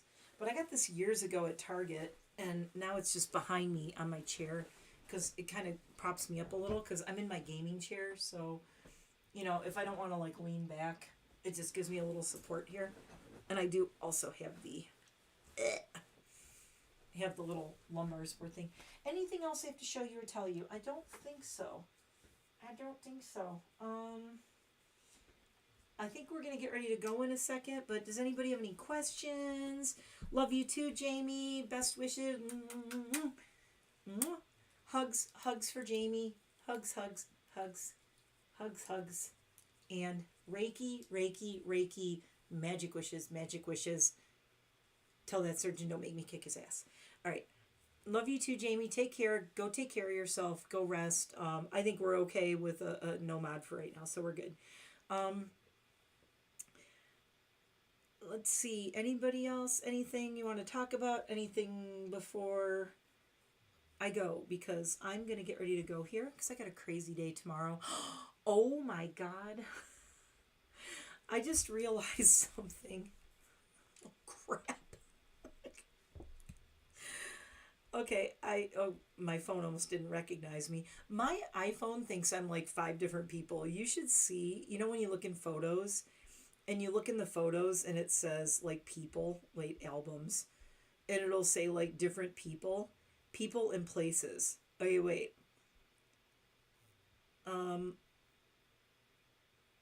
There are, in the people, here's all the people. 1, 2, 3, 4, 5, 6, 7 of the people are me. It thinks I'm 7 different people because I always look different. Oh my God. And every one of these does look really different. Like that one. Yeah, so it says people, and 7 of the 1, 2, 3, 4, 5, 6, 7, 8, 9, 10. 7 of the 11 of these are me. And my iPhone thinks I'm all different people, which is hilarious. I think that's cool though. You can't say I'm boring. Oh, I posted this on my Instagram. Happy World Goth Day. This is from Gothian. It's like a focus. There you go. It says Happy World Goth Day. And it's a comic strip called Gothian on Instagram. Go follow. It's very cute. So much of the stuff is like relatable. It's very relatable goth stuff. Oh, and I posted it on my Instagram, but in case you didn't see it yet, here is me in about 1987, 88. It had to be 87 or 88 because I remember that I used to go to the club with this one friend of mine, and that's why I remember what time this was. Yeah, I want to say 87-ish. So this is one of the only pictures of me that I have as a baby goth, as a little teenage goth. And look at this tiny waist and tiny butt. In this picture, I was 110 pounds, roughly 110, 115. And look at my wrist. Look how little my wrist is. It's like this big. And back then, I was like, oh my God, I'm so fat. And I was like, yeah. So this is on my Instagram too, if you want to see it. It's on there, but this is an actual like photo that I printed, and I'm so glad I have this. It's one of the only pictures I have of me in baby goth form. But yeah, that was a lot of hair extensions, and I'm wearing bracelets that my mom gave me. I see them, and I'm hugging like a pillow or a stuffed animal. It looks so weird the way I'm laying. But yeah, I had like the spooky, smoky eyes. No black lipstick though, but I had the total like spooky eyes going on. And this was all hair extensions. I had like Daniel Ash haircut from Bauhaus, and it was all spiky. So my hair was really like that. I had like Daniel Ash hair, and this was all extensions that I put in. And I wanted to have like the Patricia Morrison hair from Sisters of Mercy, you know, like that super long, that black with like super long. So I taught myself how to do hair extensions and put these in myself, which was pretty impressive. But look at this tiny waist. I mean, I was like, God, I was literally half the person I am today in this picture. like half the size I am now. Isn't it crazy how you're like, look at my waist. I had my waist back then. I had like an 18-inch waist or something. It was ridiculous. It was like 18 or 19 inches. I mean, you could see my waist like that's my waist right there. And that's my little tiny booty. And holy crap, my wrist was like so little. This is crazy. You know, retrospect. You know, you look back and you go, back then, all I kept thinking was, I'm too fat. I want to be skinnier. I want to be skinnier. And look at me. I was like so skinny. And it's just crazy. Oof. Oh, thank you. I mean, I think I looked awesome too. I would love to be that skinny again. It's going to be a hell of a lot of work. I've gotten pretty close. I got except for I didn't get like that light because I did a lot of bodybuilding and working out. But yeah, I am going to work towards getting that small again. I've done it once or twice, so I know I could do it again. I just have that post-COVID, post-2020 PTSD weight where, you know, I couldn't do anything. And oh yeah, I've had body dysmorphia since then. Since I was like 14 or 15, I've had body dysmorphia. And it was at its worst when I was very, very anorexic, when I was 16, and that was when I was about at my skinniest, and I was still going, I'm not skinny enough. And I was actually sick a lot through most of my teens. I was sick a lot, but I've always had body dysmorphia. I've talked about it before, and I've really gotten over it now. Now I'm like, look at my fat arms. I'm like, I'm chunky and whatever. The thing is, I know that I can do something about it. I know that I can run and work out and lift weights and do something about it.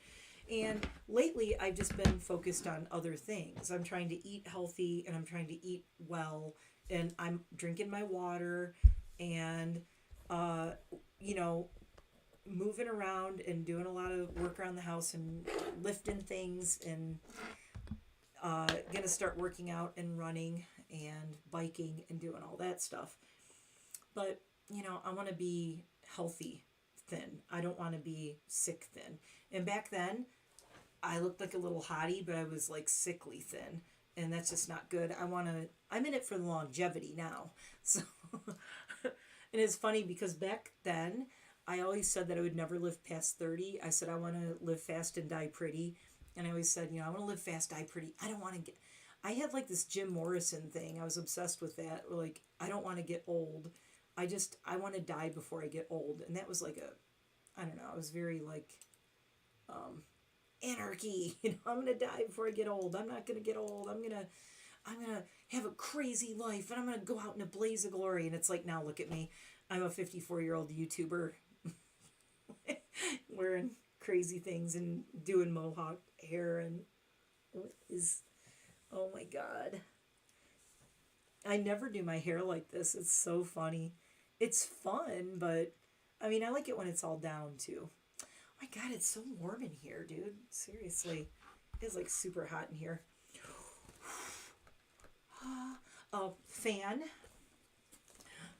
It's my devil fan. Look, see my little devil on it? Ooh. This is from, why do I never remember the name of this? This is that place I never remember the name of. Creepsville. I think it's Creepsville. It's a Creepsville fan.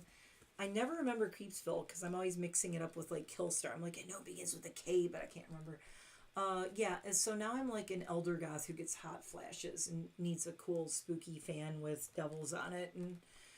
But yeah, such is life. C'est la vie. C'est la vie. But I think I'm going to leave you with some elder goth advice, because I have to, because it's World Goth Day. Number one, don't be a jerk to people. You know, the whole thing about goth, and when I got into it too, and you know, when I look like that, I mean, it's like, it was self-expression. It was expressing, you know, like you felt a certain way about like music and art, and I was really into like not just Bauhaus, but the whole Bauhaus art movement. I was into a lot of art movements and things like that. I was very artsy. I did a lot of photography, spooky black and white photography, a lot of weird things like that. I took a lot of really strange pictures when I was in high school. I was very famous for, I did this whole series of pictures where I had safety pins, and I stuck safety pins all in, like, through my skin and my hand, and I was doing black and white photos. I did some disturbing ASSBULLSHIT in my past with my photography. Oh yeah, they have the Elvira fans too. Yeah, I want to be thin and healthy. I don't want to be thin and sickly. I want to do it the right way, and I did it the right way before when I was running ultra marathons. I looked good. I mean, I had a 6-pack. I looked great. I was like, you know, 47 or 48 with like, or no, wait. It was in 2018, so it wasn't that long ago. Like almost 50 years old, and I had a 6-pack. So I know I can do it again, and I know exactly what I have to do. I just need to get off my lazy butt and do it. But my focus is on other things now. But now that we lost Trudy, and I'm down to 4 dogs, which is really weird. I'm down to 4 dogs, and I don't have any senior dogs here that I need to be home all the time with. So now I can start going to the gym. One of the reasons I couldn't go to the gym for the past 2 or 3 years was because first we had Rusty. I couldn't leave her alone.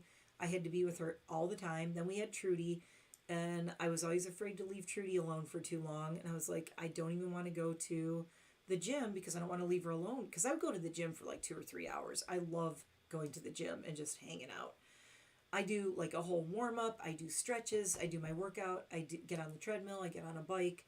I do weightlifting. And I really do a lot of stuff, and I just kind of love hanging out there. So I make it like a whole thing. By the time I drive there and come back, I'm gone like a couple hours. And now I can do that again. But now, for the past week since we lost Trudy, it's just been really weird with trying to, trying to adjust to my daily routine. It's all off. Because my dogs are so self-sufficient now. I don't have any dogs that I have to be like babysitting. They're all like like right now they're all sleeping. They're doing their own thing. And nobody's running around. Nobody's, having canine dementia. Everybody's doing Oh my God, Jamie. I'll sleep when they knock me out. What are you doing? Go to bed, woman. But yeah, I think too, what Sani's just said with advice-wise, I look at pictures of myself from when I first started like actively posting on YouTube. When I look at pictures from like, God, I have pictures that come up that are like, oh, a picture from like a year or 2 ago, or remember this picture from 2 years ago? And I'm like, man, I looked older back in like 2020 than I do now, I think. I think I look so much better now, but I'm also so much more comfortable in my own skin, and I'm so much happier, and I feel so much better in general that I look back and I'm like, man, I looked kind of bad. Like, my skin looked bad. I wasn't doing anything wrong, but I wasn't doing a whole lot right either. But I just feel like I almost want to see if I could find a picture from if I put a picture I should do that on my Instagram. Let's see. I'm trying to find something like, I don't know.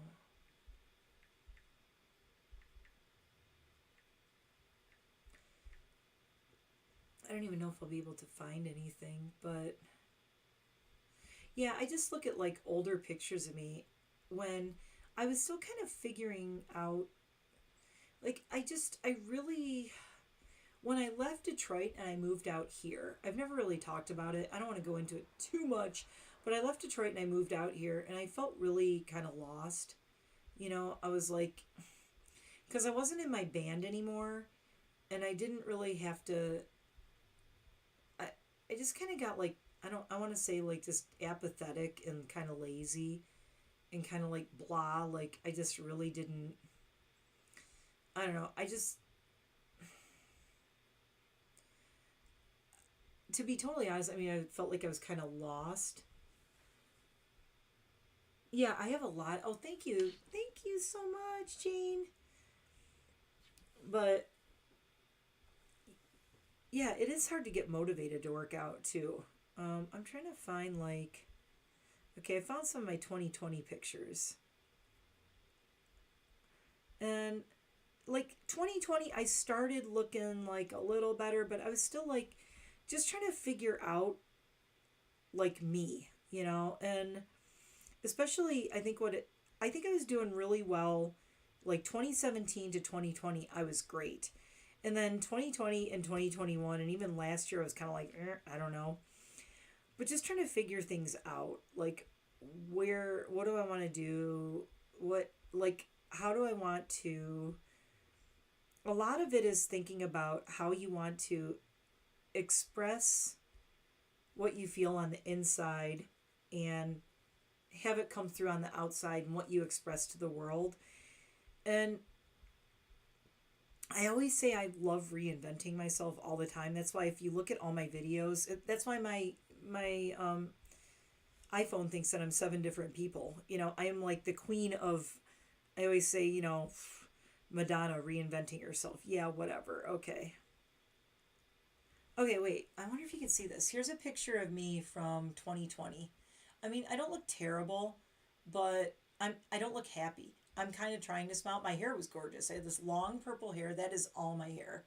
But if you look at my face and my eyes, I mean, dude, I mean, I did not look that good. I did not look that good, honestly. Not looking good there. I mean, I'm not trying to be hard on myself, but I'm just saying like back then, yeah, I wasn't like the happiest. I wasn't feeling so hot. And I was also feeling really lost because I had so many things that I was doing and so many things were doing so well up until 2020 and then, you know, for everybody, things just fell apart and the whole world fell apart and then I was like, well, now I don't know what the heck I'm doing again, you know, and like here's a picture of me when I was really it's hard to see it, but this was when I was like super happy, super in shape when I was running ultra marathons. And I was like mega, mega, mega happy. And this is actually I have pictures from like my running days and things where I was just so happy. I mean, I was and my husband said now he loves that. He said, "Oh my god, I just saw him when he got home, I was just smiling." And I said, "What?" And he's smiling at me. He goes, "I just love seeing you smile." And I said, "Yeah, I smile a lot now." And I think that's a big difference is like I smile so much more now than I did before. And it's not just because my teeth are fixed, you know, it's also, oh my God, this is the first time I shaved my hair into wait, this is on my Instagram. It's hard to focus because it's on my phone. That was the first time I shaved the side of my head and I had like the Lilu hair from Fifth Element. I did like the blonde roots with the orange. And I mean, but see, I don't think I look okay, but I don't think I look as happy or anything as I do now. Like, I don't know, I just think I look so much better now. And it's so funny because back these pictures, I was like, just throw filters all over my face. I like wanted filters all over my face all the time. And now, I mean, all the pictures that I posted on my Instagram tonight, the pictures that I posted this makeup look, zero filters, didn't do any filter at all, nothing. That's just me. Uh, there's a picture of me looking really miserable at a race that I did 2020 or 20 yeah, 2020. Oh my god. Was it 2020? Couldn't have been. It had to be 2019. Oi. But yeah, I don't know. I didn't look good, y'all. I didn't look good. And I mean the whole reason is just that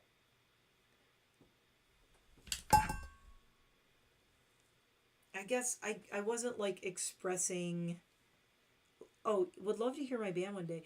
Jane, do you have a CD player hanging around still? I'll send you some CDs.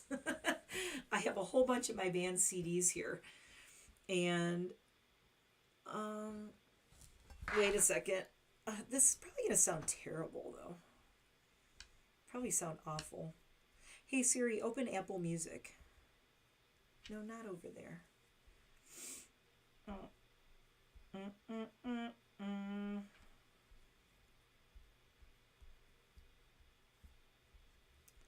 Where's downloaded? Let's see. Songs. No, that's not what I'm looking for. Oh, I thought I had a lot more songs on here by my band. I guess I don't. Oh, it's on my computer, that's why.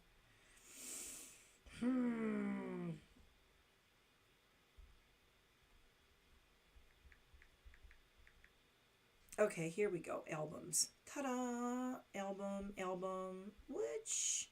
Show complete album. There we go. Probably one of my favorite songs. It's gonna sound terrible because it's on my phone.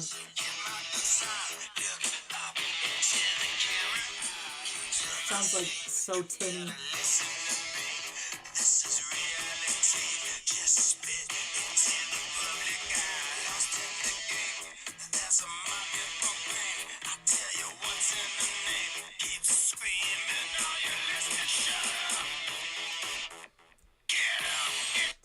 So that's Get Up, Get Down. That's like one of them. It's not playing the whole thing.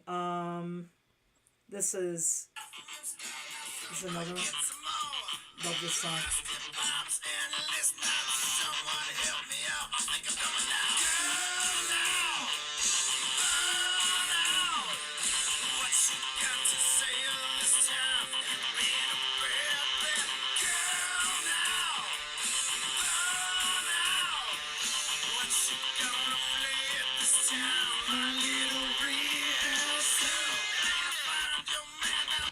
So anyway, yeah, that's it is actually we're on Apple Music.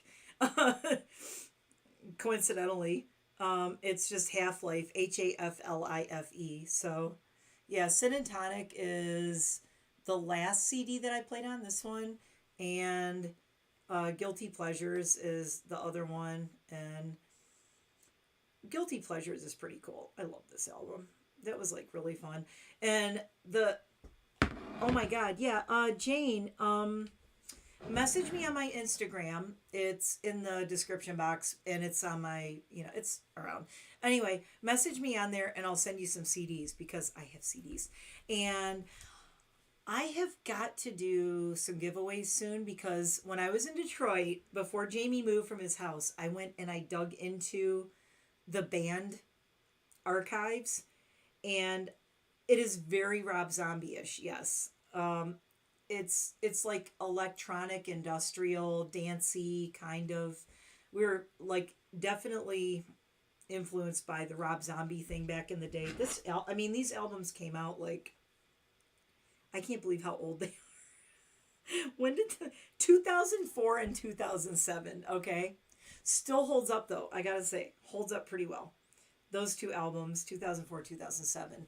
And there's a lot more, but I don't think they're on Spotify. Because the guys in the band just did not keep up with all that. After I left, I was like very into the whole, like getting everything online.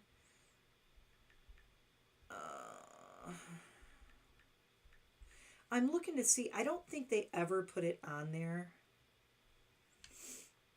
Nope, maybe it is. Hold on. Yep. Holy crap. It is on Spotify. There you go. It's focus. HAFLIFE. Sin and Tonic is on there. Follow. Yeah, we are on Spotify, so you can listen to it on there. But if you want to have a collectible, I have the CDs. I'll sign it. So yeah, it's funny because those two, Guilty Pleasures and Sin and Tonic, are both on Spotify. So if you guys have Spotify, you can find both of those CDs on there. But in you were 18 in 2004. Shut up. I was an old band lady. So the cool news is that I am going to be doing music again. I am very, very determined to start writing and doing music again. I am in the process of I have a practice amp here, and I've been playing with some stuff on the computer, but I actually want to write some of my own music for the first time ever. I've never done like solo stuff, but I want to write some of my own stuff. And Jeremy, who you see in my videos with me, is my band's guitar player that plays all the guitar, and he was also the sound engineer on everything you hear on those albums. He was engineered all that. I'm taking my collar off. Sorry. Look, it's like I have lines now. I need to take this off. It's getting late. We're starting to ungoth. Let's start degothing. Degothing, is that a thing? We're degothing. The rings are coming off. But Jeremy wants to do something too, because Half-Life is really kind of winding down lately and not doing a lot. And they're ready to like do something different. And I know Jeremy is ready to do something different. He's been message me on Instagram. I'll mail you some CDs, and I'll mail you something special too. And I think I have stickers somewhere. We have a bunch of band stickers. But when I was in Detroit, I grabbed a whole bunch of the t-shirts because from our old band, Mental Landscape, I was on the t-shirt. That was the thing. Like, I was on the cover of the CD. Is called Psychic Prostitution, is the first CD. And that's actually the one that I won the Detroit Music Award for, I think, was playing on that CD. And that came out in 1994, I think. Well, I won the Detroit Music Award in 1994. My award is over on my desk over there. I've shown it before. And, what was I saying? Oh, so the t-shirt, I'm on the t-shirt. And the t-shirt is glow in the dark. And I scare the crap out of myself because I love those t-shirts. And they're from the 1990s. I grabbed a whole stack of the t-shirts with me on them. And I thought, how cool would this be to like give these away like to people on YouTube? And like it was me on a t-shirt in 1994 from my first, like one of my first CDs. And I was on the cover of the CD, and then we took that artwork and we put it on a t-shirt. And the whole thing glows, like I glow in the dark. So I'll be wearing that t-shirt and I'll walk around the house, then I'll go in the bathroom before I turn the light on, and I see myself like glowing in the mirror. I'm like, it's so cool. But it's the coolest t-shirt. And then on the back it says there's blood everywhere because, and with our little, it was the crescent moon symbol and everything. And there was we actually had a sample in one of the songs, and it was Mulder from the X-Files saying there's blood everywhere. And it was this like dance song we did that was like a remix, and it was such a cool remix. And the sample was Mulder from the X-Files, and this was back in the day where we had to have a tape recorder and hold it up to like a VCR video cassette of Mulder, like an X-Files that we taped. It was so lo-fi, so low budget. It was hilarious. This was the old days when you couldn't just, there were no WAV files. I think we had our first computer back then in the apartment. It was dial-up. It was AOL. It was like, the modem signing in, all the weird noises. The noises. Yeah, it was crazy. So, and, we used to do really, I have the old band flyers and everything. It's crazy. I have like a scrapbook.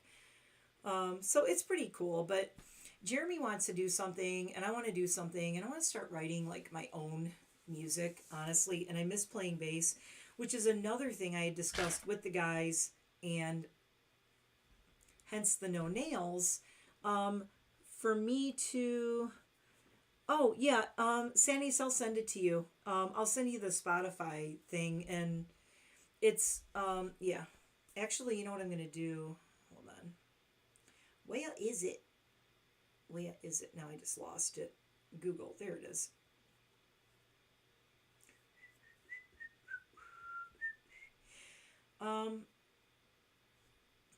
I'm going to send you the screenshot of the Spotify thingy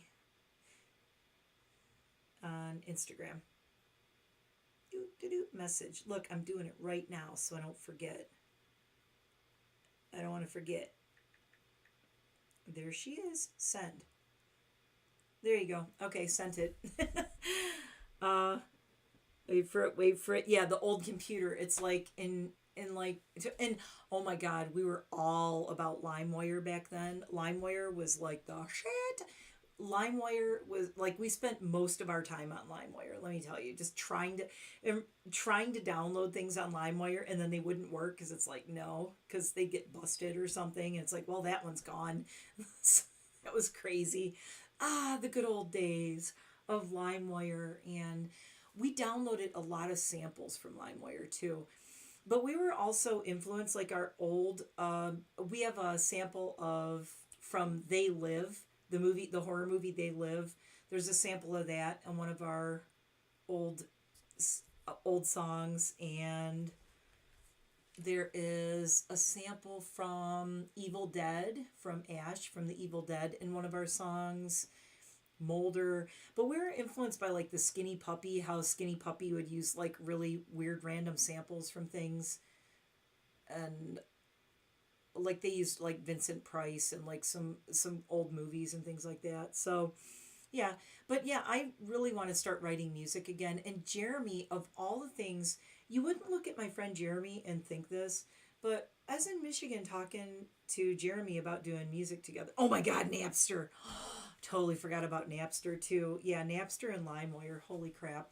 And my band was all over MySpace back in the day. That was my job, was I put our band all over MySpace. There were all these old band pictures on MySpace. I'm so pissed they like scrubbed everything. I should have saved everything from MySpace back then. I lost so much of my stuff. The pictures they left up are so stupid. I did still find my old MySpace profile, and there was a whole bunch, but I had a whole bunch of band pictures on there, and they're like gone now. But yeah, and oh yeah, but I'm trying to think of what other samples we did. There's a bunch of them, but a lot of the songs, and I'm trying to decide what I want to do. But of all the things, Jeremy and I were talking about what we want to do.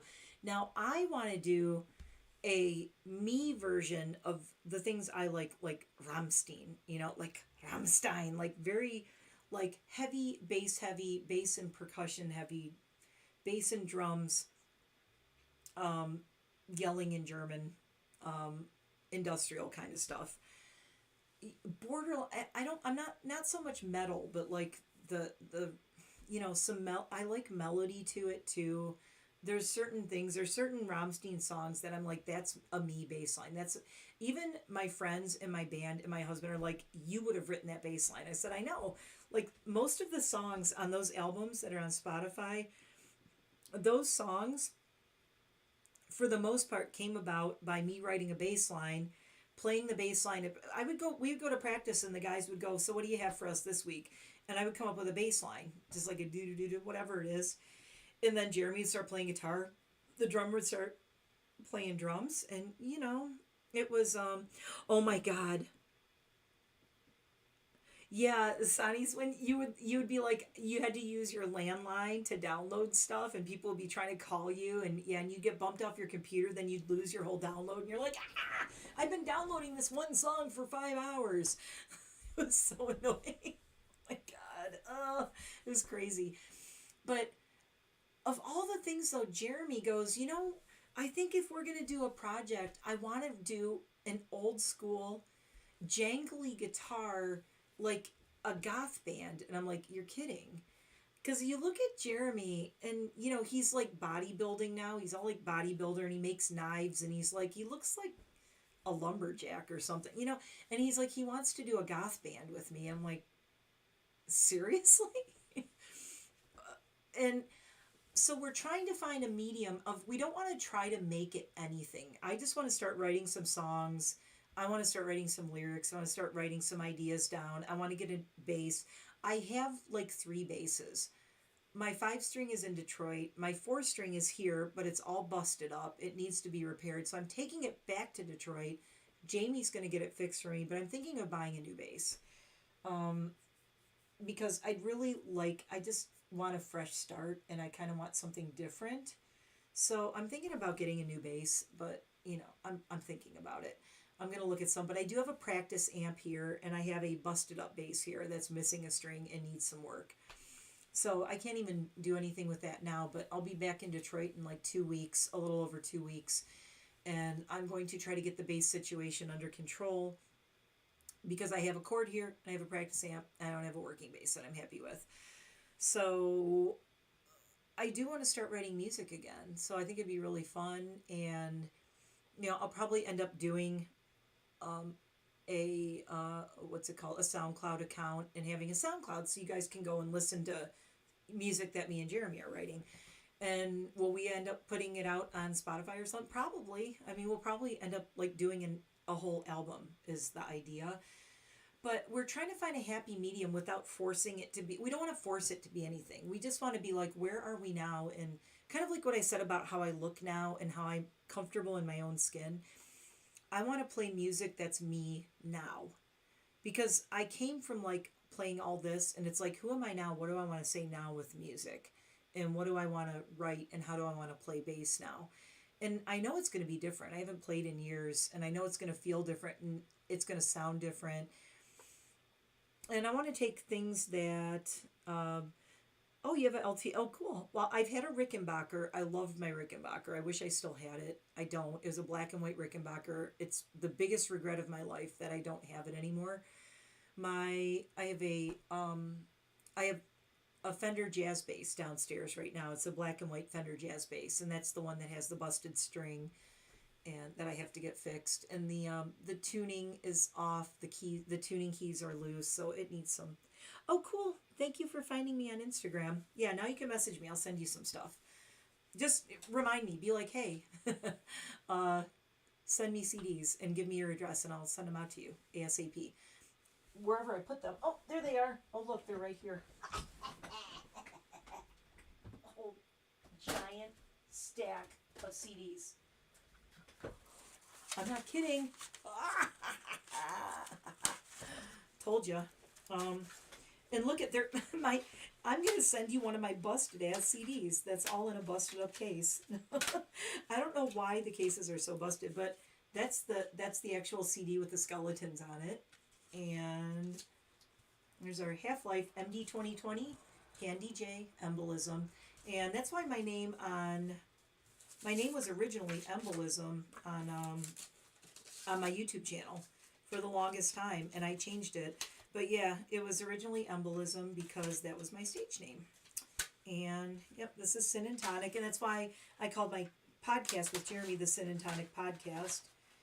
And yep, here's Guilty Pleasures. And I actually did this artwork. I did all this artwork. This was me back in the day, and that is, my body was that skinny, and I based this girl on me with way longer legs, of course. But anybody who knew me back then, they're like, yeah, that's your waist and your... And then there's, of course, look, Adrian, hell yeah. There's my devil girl. So this is all my graphic design that I did. I designed all the art on here. This was all graphic design by me, which I'm very proud of. And this is from actually 2003 is this one. And this is also the famous picture on the inside of me with the two guys on the dog leashes. And that picture is on the wall up there, right there. It's framed on the wall. And I had Jamie and Jeremy on dog collars and on leashes, and I'm holding the leash with the guys in the dog collars. So that was that. And Jamie's wearing the big spike collar, and the picture's in color up there, so that's kind of cool. So yep, that's and cool little aside. Jamie liked this design so much, and this design so much. He liked these so much that Jamie got this. He calls it the bomb girl. My bomb girl. He got my bomb girl tattooed on the back of his calf. So I actually have artwork that I designed, I hand drew and designed and did in Photoshop and everything, tattooed forever on my best friend's body.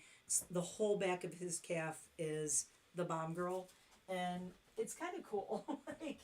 I'm like, dude, are you sure you want to do that? You know, but I'm flattered. So it's kind of cool to, it's kind of cool to have like a tattoo of something I drew on somebody. So that's kind of another Like, yeah, way early 2000s.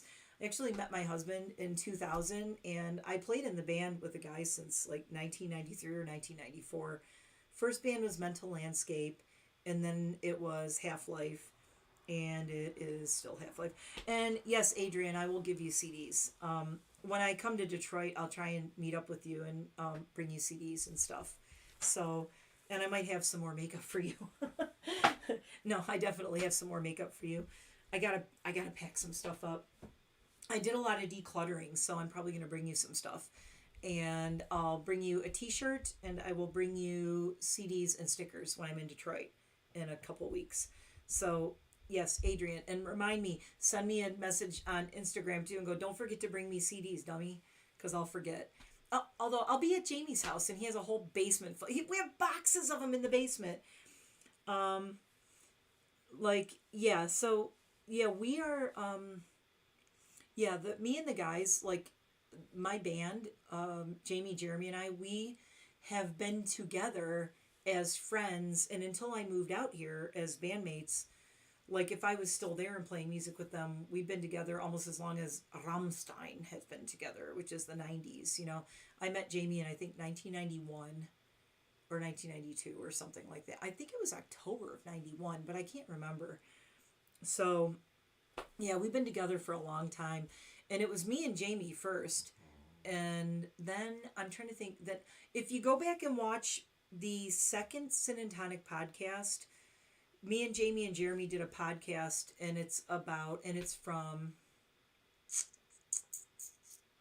should be, I think, I want to, hold on, I can probably find when it is. We did a podcast where we told the whole history of how we met. Oops. I'm trying to open my phone. It's not recognizing me again. Facial recognition. It's like, I don't recognize you. Wait, there's my channel. And we want to go my channel. And we want to go playlists. So if you go to playlists on my channel and you find, look for Sin and Tonic podcast. And I think Jamie said she went back and started watching them. But somewhere on here, hold on, I'm trying to find it. So I can tell you when it was. That's all. There it is. Okay, there's 31 videos, and it looks like this, and it says Sin and Tonic podcast. So there's number 1 and then the number 2 Sin and Tonic podcast. And this was from, 2 years ago. Sin and Tonic podcast number 2. Oh my God. So this was from 2 years ago. We did and it says Sin and Tonic podcast number 2. Who are you people? And it's me, Jamie, and Jeremy sitting downstairs talking about how we met, and it's hilarious. Oh my God. Yeah, this is our podcast from hell. We've been talking about it for 30 years. Pseudonyms. We're going by our real names. And then I found out that Jeremy wasn't going by Handy J anymore, which was kind of funny. So, what did I say? Oh my God.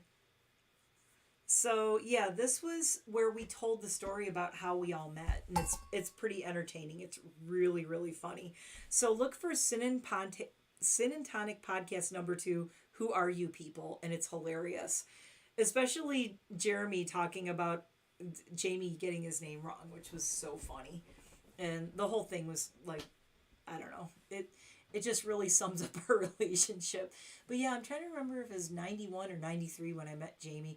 And I answered an ad. Adrian will know this. There's a paper called the Metro Times in Detroit. And in the back, there used to be ads for musicians seeking musicians. And I answered a musician seeking musicians ad from Jamie that he had posted. And he was looking for a bass player. And I knew his band, and the joke is that I kind of auditioned as a joke because I hated them. And it's a true story. His band opened for one of my first bands. It was actually my second or third band. Opened for us at, did they play before us? Yeah, they opened for us, I think, at the Shelter in Detroit.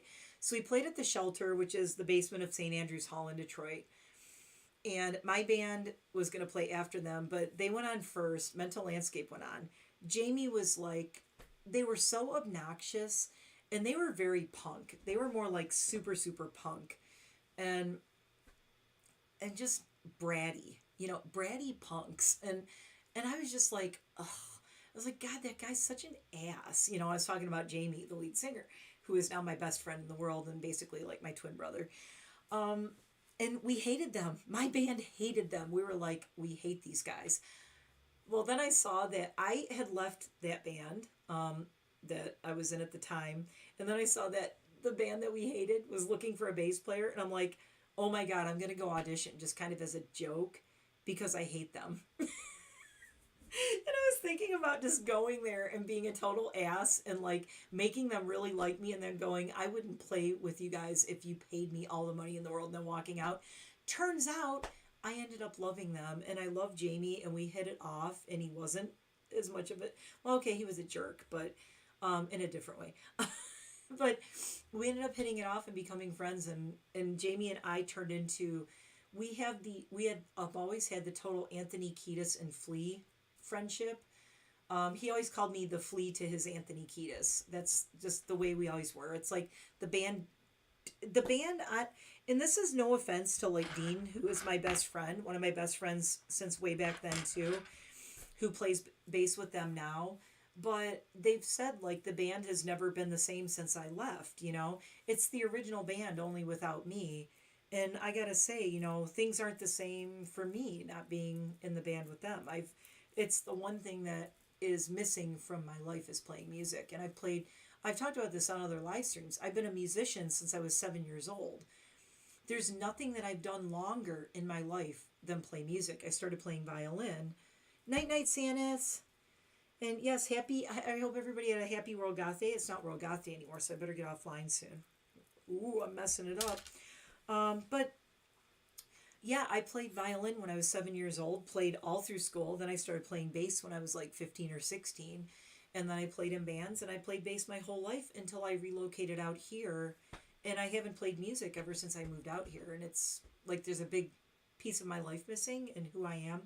So I want to start playing music again. I'm finally ready to start writing and playing again. So you guys have that to look forward to. You're going to have to listen to my ass playing music, which I think is really cool. And if I can start a band again at 54 years old, then again, elder goth advice, if I can go back into playing music, writing music, and playing music again at 54, there's nothing you guys can't do.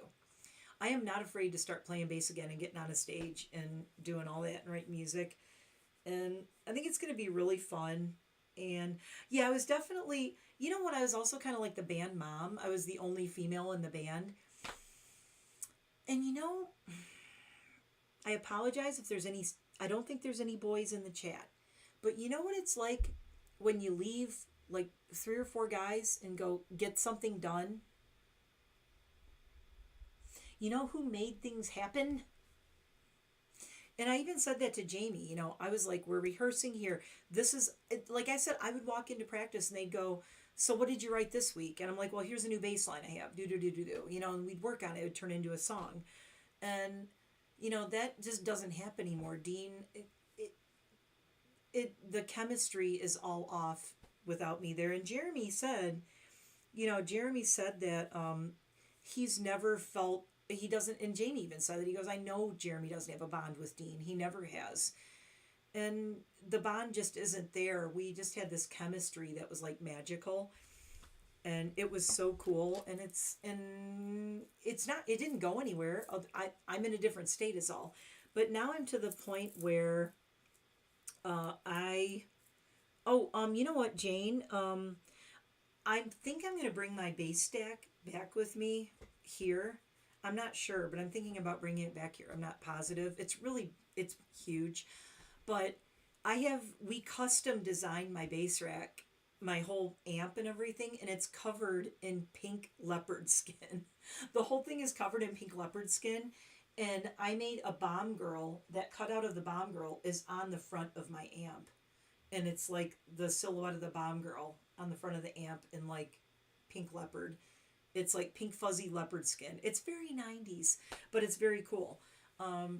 And I don't know, I'm thinking about bringing it here, but I don't know, it's huge. And I think I'd rather keep it there so that when I play with the guys in Detroit, I can do that. So we're going to be writing music long distance.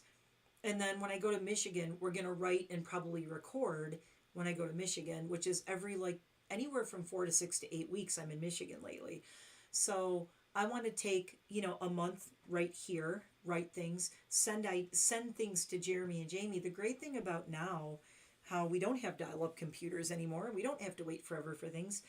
I can just record on my computer and just send it to Jeremy, send it like boom, he'll get it like instantly and have a bass line, and he can screw around with it and write some guitar parts or whatever.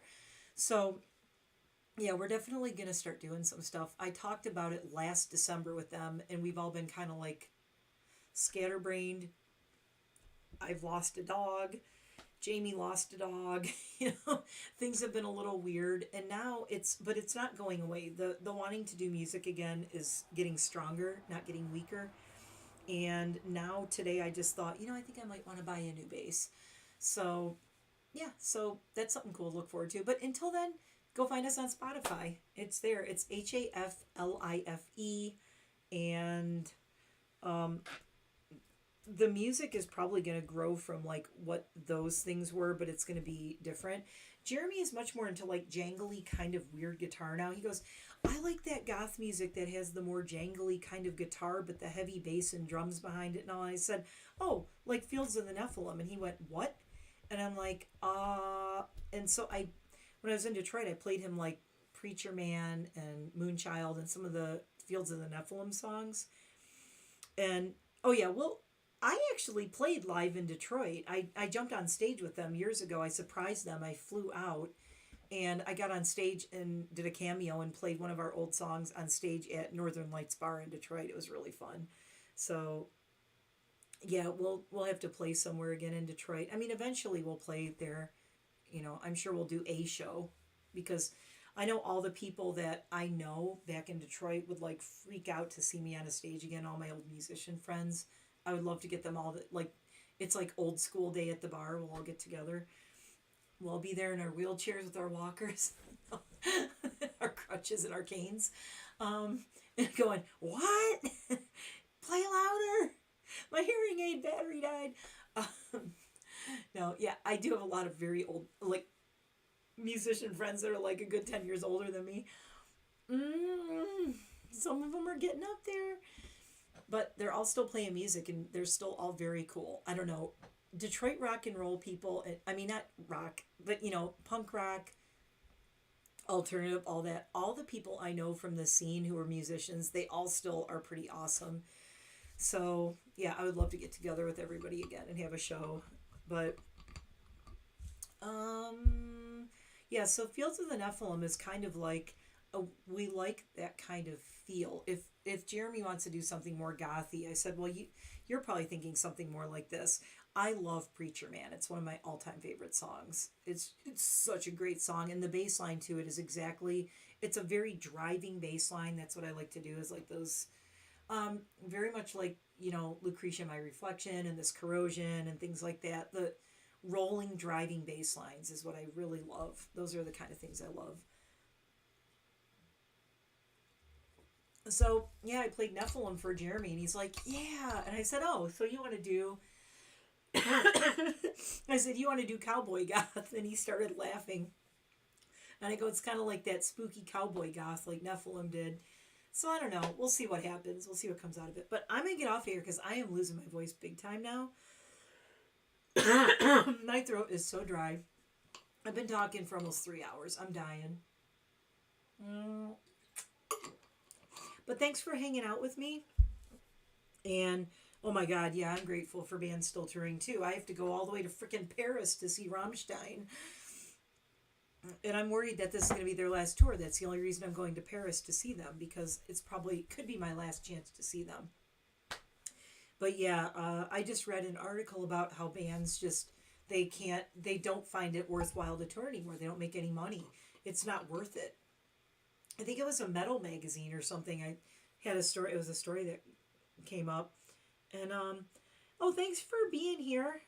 Yeah, I mean, this was a really long live. I didn't plan on it being this long, but here we are. I didn't even drink any coffee. I'm just drinking my water.